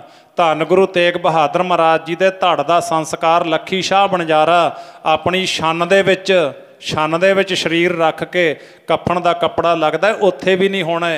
ਸੋ ਐਡੇ ਦੁੱਖ ਤਸੀਹੇ ਝੱਲ ਕੇ ਸਤਿਗੁਰਾਂ ਨੇ ਸਾਨੂੰ ਸਰਦਾਰੀਆਂ ਬਖਸ਼ੀਆਂ, ਉਹਦਾ ਸਾਨੂੰ ਸਾਧ ਸੰਗਤ ਕਦਰ ਕਰਨੀ ਚਾਹੀਦੀ ਹੈ, ਸੰਭਾਲਣਾ ਚਾਹੀਦਾ। ਸੋ ਆਓ ਜਿਹੜਾ ਅੱਜ ਦਾ ਦਿਨ ਹੈ, ਅੱਜ ਦੇ ਦਿਨ ਕਲਗੀ ਵਾਲੇ ਪਾਤਸ਼ਾਹ ਦੇ ਪੁੱਤਰਾਂ ਦੇ ਸਰੀਰ ਤੇ ਸਿੰਘਾਂ ਦੇ ਸਰੀਰ, ਕਿਉਂਕਿ ਅੱਜ ਦੇ ਦਿਨ ਫਿਰ ਭਾਈ ਸੰਤ ਸਿੰਘ, ਭਾਈ ਸੰਗਤ ਸਿੰਘ ਜਿਹੜੇ ਸਿੰਘ ਸੀ ਗੜ੍ਹੀ ਦੇ ਵਿੱਚ, ਉਹਨਾਂ ਦਾ ਜੰਗ ਹੋਇਆ ਅੱਜ 9 ਪੋਹ ਨੂੰ। ਤੇ ਇੱਧਰ 9 ਪੋਹ ਨੂੰ ਮਾਤਾ ਗੁਜਰੀ ਜੀ ਔਰ ਗੁਰੂ ਕੇ ਲਾਲ ਬਾਬਾ ਜੋਰਾਵਰ ਸਿੰਘ, ਬਾਬਾ ਫਤਿਹ ਸਿੰਘ ਗੰਗੂ ਜਿਹੜਾ ਸੀ ਮਰ ਗਿਆ, CID ਕਰ ਗਿਆ, ਜਾਨੀ ਖਾਂ ਮਾਨੀ ਖਾਂ ਫੜ ਕੇ ਅੱਜ ਮੋਰਿੰਡੇ ਲੈ ਗਏ। ਅੱਜ ਦੇ ਦਿਨ ਦਾਦੀ ਮਾਂ ਮਾਤਾ ਗੁਜਰੀ ਜੀ ਔਰ ਬਾਬਾ ਜੋਰਾਵਰ ਸਿੰਘ, ਬਾਬਾ ਫਤਿਹ ਸਿੰਘ ਅੱਜ ਦੇ ਦਿਨ ਮੋਰਿੰਡੇ ਨੇ, ਜਿਹੜਾ ਇਹ ਸਮਾਂ ਚੱਲ ਰਿਹਾ ਇਸ ਤਰ੍ਹਾਂ ਦੇ ਨਾਲ। ਤੇ ਅੱਜ ਕਲਗੀ ਵਾਲੇ ਪਾਤਸ਼ਾਹ ਭਾਈ ਗੁਲਾਬੇ ਦੇ ਬਾਗ ਦੇ ਵਿੱਚ ਜਾ ਕੇ ਟਿੰਡ ਦਾ ਸਰਾਣਾ ਲਾਇਆ, ਤੇ ਅੱਜ ਭਾਈ ਗੁਲਾਬਾ ਅੱਜ ਦੇ ਦਿਨ ਕਲਗੀ ਵਾਲੇ ਪਾਤਸ਼ਾਹ ਨੂੰ ਆਪਣੇ ਚੁਬਾਰੇ ਵਿੱਚ ਲੈ ਗਿਆ ਤੇ ਉਹਨੇ ਸੇਵਾ ਸੰਭਾਲ ਕੀਤੀ ਹੈ। ਤੇ ਫਿਰ ਅੱਜ ਭਾਈ ਗਨੀ ਖਾਂ ਤੇ ਨਬੀ ਖਾਂ ਉੱਚਦਾ ਪੀਰ ਬਣਾ ਕੇ ਕਲਗੀ ਵਾਲੇ ਪਾਤਸ਼ਾਹ ਨੂੰ ਪਲੰਗ ਤੇ ਬਿਠਾ ਕੇ ਲੈ ਕੇ ਜਾਣਗੇ। ਇਹ ਜਿਹੜਾ ਅੱਜ ਦੇ ਦਿਨ ਦੀ ਘਟਨਾ ਇਸ ਤਰ੍ਹਾਂ ਦੇ ਚੱਲ ਰਹੀ ਹੈ। ਸੋ ਆਓ ਸਾਧ ਸੰਗਤ, ਕਲਗੀ ਵਾਲੇ ਪਾਤਸ਼ਾਹ ਕਹਿੰਦੇ ਦਇਆ ਸਿੰਘ ਸਾਨੂੰ ਪੁੱਤਰਾਂ ਦੇ ਜਾਣ ਦਾ, ਪੁੱਤਰਾਂ ਦੇ ਵਿਛੋੜੇ ਦਾ ਰੱਤੀ ਭਰ ਵੀ ਦਰਦ ਨਹੀਂ, ਅਸੀਂ ਅਕਾਲ ਪੁਰਖ ਦੇ ਹੁਕਮ ਦੇ ਵਿੱਚ ਹਾਂ। ਪੁੱਛਣਾ ਕੀਤਾ ਮਹਾਰਾਜ ਐਸਾ ਕਿਉਂ? ਕਹਿੰਦੇ ਉਹ ਪਿਓ ਵੱਡੇ ਭਾਗਾਂ ਵਾਲਾ ਹੁੰਦਾ ਜਿਹਦੀ ਔਲਾਦ, ਜਿਸ ਦਾ ਪਰਿਵਾਰ ਬੇਦਾਗ ਸੰਸਾਰ ਤੋਂ ਮੁੜ ਜਾਵੇ। ਅੱਲਾ ਵਾਹਿਗੁਰੂ ਪਰਮੇਸ਼ਰ ਦੀ ਇਹ ਸਾਨੂੰ ਜਿਹੜੀਆਂ ਬਰਕਤਾਂ ਦਿੱਤੀਆਂ ਨੇ, ਜੋ ਇਹ ਸਾਨੂੰ ਦਾਤਾਂ ਦਿੱਤੀਆਂ ਨੇ, ਉਹਨਾਂ ਨੂੰ ਕੋਈ ਦਾਗ ਨਾ ਹੋਵੇ। ਉਹ ਉੱਤਮ ਕਰਮ ਕਰਕੇ, ਉਹ ਵੱਡੇ ਕਰਮ ਕਰਕੇ ਸੰਸਾਰ ਤੋਂ ਜਾਂਦੇ ਨੇ ਤੇ ਅਸੀਂ ਖੁਸ਼ ਹਾਂ, ਅਸੀਂ ਭਾਣੇ ਦੇ ਵਿੱਚ ਹਾਂ, ਅਸੀਂ ਰਜਾ ਦੇ ਵਿੱਚ ਹਾਂ, ਕਿਤੇ ਵੀ ਮੱਥੇ ਵੱਟ ਨਹੀਂ ਪਾਇਆ। ਇੱਕ ਪਿਤਾ ਉਦੋਂ ਸੰਤੁਸ਼ਟ ਹੁੰਦਾ ਸੰਸਾਰੀ ਤੌਰ ਤੇ, ਜਿਵੇਂ ਅੱਜ ਬਾਪੂ ਕਰਮਜੀਤ ਸਿੰਘ ਬਰਾੜ ਸਾਹਿਬ, ਉਮਰ ਭਾਵੇਂ ਉਹਨਾਂ ਦੀ 73 ਸਾਲ ਦੇ ਨੇੜੇ ਤੇੜੇ ਬਣਦੀ ਹੈ, ਪਰ ਅੱਜ ਉਹ ਸੰਤੁਸ਼ਟ ਨੇ। ਉਹਨਾਂ ਨੇ ਆਪਣੇ ਪਰਿਵਾਰ ਨੂੰ, ਆਪਣੇ ਬੱਚਿਆਂ ਨੂੰ, ਭਾਈ ਗੁਰਲਾਲ ਸਿੰਘ ਹੋਰਾਂ ਨੂੰ, ਜਸਪਾਲ ਸਿੰਘ ਹੋਰਾਂ ਨੂੰ ਜਿਸ ਮੁਕਾਮ ਤੇ ਲਾ ਕੇ ਖੜਾ ਕੀਤਾ, ਜੋ ਉਦਮ ਕਰਕੇ, ਮਿਹਨਤ ਕਰਕੇ ਅੱਜ ਉਹਨਾਂ ਨੇ ਇਹ ਪ੍ਰਾਪਤੀਆਂ ਕੀਤੀਆਂ ਕਿ ਪਿਤਾ ਦੀ ਆਤਮਾ ਨੂੰ ਸੰਤੁਸ਼ਟੀ ਮਿਲਦੀ ਹੈ, ਇੱਕ ਮਾਤਾ ਗੁਰਮੀਤ ਕੌਰ ਦੀ ਰੂਹ ਨੂੰ ਸੰਤੁਸ਼ਟੀ ਮਿਲਦੀ ਹੈ, ਉਹਨਾਂ ਦਾ ਪਰਿਵਾਰ ਅੱਜ ਸੈੱਟ ਹੈ। ਸੋ ਇਸ ਤਰ੍ਹਾਂ ਸਾਧ ਸੰਗਤ ਪਰਮਾਰਥਕ ਤੌਰ ਤੇ ਜੋ ਆਪਾਂ ਵਿਚਾਰ ਕੀਤੀ ਹੈ ਉਹ ਹੁੰਦਾ ਹੈ, ਹਰ ਪੱਖ ਤੋਂ ਪੂਰਾ ਹੋਣਾ। ਸੋ ਆਓ ਅੱਜ ਆਪਣੇ ਵਿੱਚ ਬਾਪੂ ਕਰਮਜੀਤ ਸਿੰਘ ਜੀ ਬਰਾੜ ਸਾਹਿਬ ਨਹੀਂ ਰਹੇ, ਜਿਨ੍ਹਾਂ ਨੇ ਆਪਣੀ ਜ਼ਿੰਦਗੀ ਦੇ ਵਿੱਚ ਜਿੱਥੇ ਕਿਸਾਨੀ ਪੱਖ ਤੋਂ ਔਰ ਬਿਜ਼ਨਸ ਪੱਖ ਤੋਂ ਆਪਣੀਆਂ ਮੱਲਾਂ ਮਾਰੀਆਂ, ਸੇਵਾ ਨਿਭਾਉਣ ਦੀ ਜੇ ਗੱਲ ਕੀਤੀ ਅੱਜ ਤੁਹਾਡੇ ਨਗਰ ਦੇ ਵਿੱਚ ਜੋ ਸ਼ਮਸ਼ਾਨ ਘਾਟ ਵਾਲੀ ਜਗ੍ਹਾ ਹੈ, ਉਦੋਂ ਸਨ 88 ਦੇ ਵਿੱਚ ਬੜੀਆਂ ਮੁਸ਼ੱਕਤਾਂ, ਕਿਉਂਕਿ ਜਦੋਂ ਅਸੀਂ ਕੋਈ ਚੰਗਾ ਕਰਮ ਕਰਨਾ ਵਿਰੋਧ ਤਾਂ ਹੋਣਾ ਹੀ ਹੋਣਾ, ਉਲਾਂਭੇ ਤਾਂ ਆਉਣਗੇ, ਪਰ ਉਹਨਾਂ ਨੇ ਖਿੜੇ ਮੱਥੇ ਪ੍ਰਵਾਨ ਕੀਤੇ। ਤੇ ਉੱਥੋਂ ਦਾ ਜਿਹੜਾ ਸਾਧ ਸੰਗਤ ਉੱਥੇ ਤਰਬੇਣੀ ਤੇ ਸਾਰੇ ਦਰਖਤ ਲਾਉਣੇ, ਫੁੱਲਦਾਰ ਬੂਟੇ, ਅੱਜ ਤਾਂ ਸਾਰਾ ਨਗਰ ਉਹ ਗੱਲ ਦੀ ਸ਼ਲਾਘਾ ਕਰ ਰਿਹਾ, ਪਰ ਉਸ ਵੇਲੇ ਬੜੀ ਕਠਿਨਾਈ ਆਈ, ਬੜੀਆਂ ਤਕੜੀਆਂ ਸੇਵਾਵਾਂ ਉਹਨਾਂ ਨੇ ਨਿਭਾਈਆਂ। ਤੇ ਨਾਲ ਜਿੱਥੇ ਬਿਜ਼ਨਸ ਦੀ ਗੱਲ ਹੈ, ਉੱਥੇ ਅੱਜ ਕੋਟਕਪੂਰਾ ਟਰੇਡਿੰਗ ਕੰਪਨੀ, ਅੱਜ ਬੱਚੇ ਜਿਹੜੇ ਨੇ ਸਾਧ ਸੰਗਤ ਗੁਰਲਾਲ ਸਿੰਘ ਹੋਰੀ, ਜਸਪਾਲ ਸਿੰਘ ਹੋਰੀ ਆਪਣੇ ਪੈਰਾਂ ਤੇ ਖੜੇ ਨੇ। ਤੇ ਬਾਬਾ ਜੀ ਦੀਆਂ ਸਤਿਕਾਰਯੋਗ ਨੂੰਹਾਂ ਗੁਰਪ੍ਰੀਤ ਕੌਰ ਮੱਲ ਕੇ ਪਿੰਡ ਵਾਲੀ ਬੱਚੀ, ਜਸਮੀਤ ਕੌਰ ਨਾਨਕਸਰ ਪੇਕਾ ਪਰਿਵਾਰ, ਤੇ ਪਿਆਰੀ ਧੀ ਜਸਪ੍ਰੀਤ ਕੌਰ ਘਰ ਦੇ ਜੋ ਆਈ, ਸਵਰਗਵਾਸੀ ਸਰਦਾਰ ਗੁਰਵਿੰਦਰ ਸਿੰਘ ਜੀ ਬਰਾੜ ਖੂਨਣ ਕਲਾਂ ਵਾਲਾ ਪਰਿਵਾਰ, ਪੋਤਰੇ ਗੁਰਜਿੰਦਰ ਸਿੰਘ ਆਸਟ੍ਰੇਲੀਆ ਦੇ ਵਿੱਚ ਬੱਚਾ ਹੈਗਾ, ਤੇ ਮਨਰਾਜ ਸਿੰਘ, ਮਨਸਾਜ ਸਿੰਘ, ਹਰਫਤਿਹ ਸਿੰਘ, ਤੇ ਉਹਨਾਂ ਦੇ ਸਤਿਕਾਰਯੋਗ ਭਰਾ ਸਰਦਾਰ ਪ੍ਰੀਤਮ ਸਿੰਘ ਜੀ ਬਰਾੜ ਸਾਹਿਬ ਆਪਣੇ ਵਿੱਚ ਬੈਠੇ ਨੇ। ਭਰਾ ਦਾ ਵਿਛੋੜਾ ਉਹਨਾਂ ਵਾਸਤੇ, ਤੇ ਪਿਆਰਾ ਭਤੀਜਾ ਸਰਦਾਰ ਤਰਸੇਮ ਸਿੰਘ ਜੀ ਬਰਾੜ, ਤੇ ਸਮੁੱਚਾ ਬਰਾੜ ਪਰਿਵਾਰ। ਆਪ ਜੀ ਜਿਹੜੇ ਸਾਧ ਸੰਗਤ ਮਾਣਯੋਗ ਸ਼ਖਸੀਅਤਾਂ, ਜਿਹਦੇ ਵਿੱਚ ਵੱਖ-ਵੱਖ ਪਾਰਟੀਆਂ, ਰਾਜਨੀਤਿਕ ਪਾਰਟੀਆਂ ਦੇ ਲੀਡਰ ਸਾਹਿਬਾਨ, ਪੰਚ, ਸਰਪੰਚ, ਆੜਤੀਆ ਐਸੋਸੀਏਸ਼ਨ, ਸੈਲਰ ਮਾਲਕ ਤੇ ਹੋਰ ਵੱਖ-ਵੱਖ ਮੁਲਾਜ਼ਮ ਜਥੇਬੰਦੀਆਂ ਬਹੁ ਗਿਣਤੀ ਦੇ ਵਿੱਚ ਆਪ ਜੀ ਪਹੁੰਚੇ ਹੋ। ਤੇ ਆਪ ਜੀ ਸਾਰੀ ਸੰਗਤ ਦਾ ਬਰਾੜ ਪਰਿਵਾਰ ਵੱਲੋਂ, ਸਾਡੇ ਜਥੇ ਵੱਲੋਂ ਬਹੁਤ-ਬਹੁਤ ਧੰਨਵਾਦ। ਬੇਅੰਤ ਭੁੱਲਾਂ ਦੀ ਖਿਮਾ ਬਖਸ਼ੋ। ਹੁਣ ਸਮਾਂ ਉੱਪਰ ਦੀ ਉਹ ਅਸੀਂ ਹੁਣ ਤੋਂ ਸ਼ੁਰੂ ਤੋਂ ਲੈ ਕੇ ਹੁਣ ਤੱਕ ਸਾਂਝਾ ਪਾਈਆਂ ਨੇ। ਇਹ ਸਾਡੇ ਕੋਲ ਰਿਕਾਰਡਿੰਗ ਹੁੰਦੀ ਆ, ਆਡੀਓ ਰਿਕਾਰਡਿੰਗ ਹੈ। ਇਹ ਸ਼ਾਮ ਨੂੰ 6 ਵਜੇ ਅਸੀਂ ਮੋਬਾਈਲ ਤੇ ਪਾ ਦਿੰਦੇ।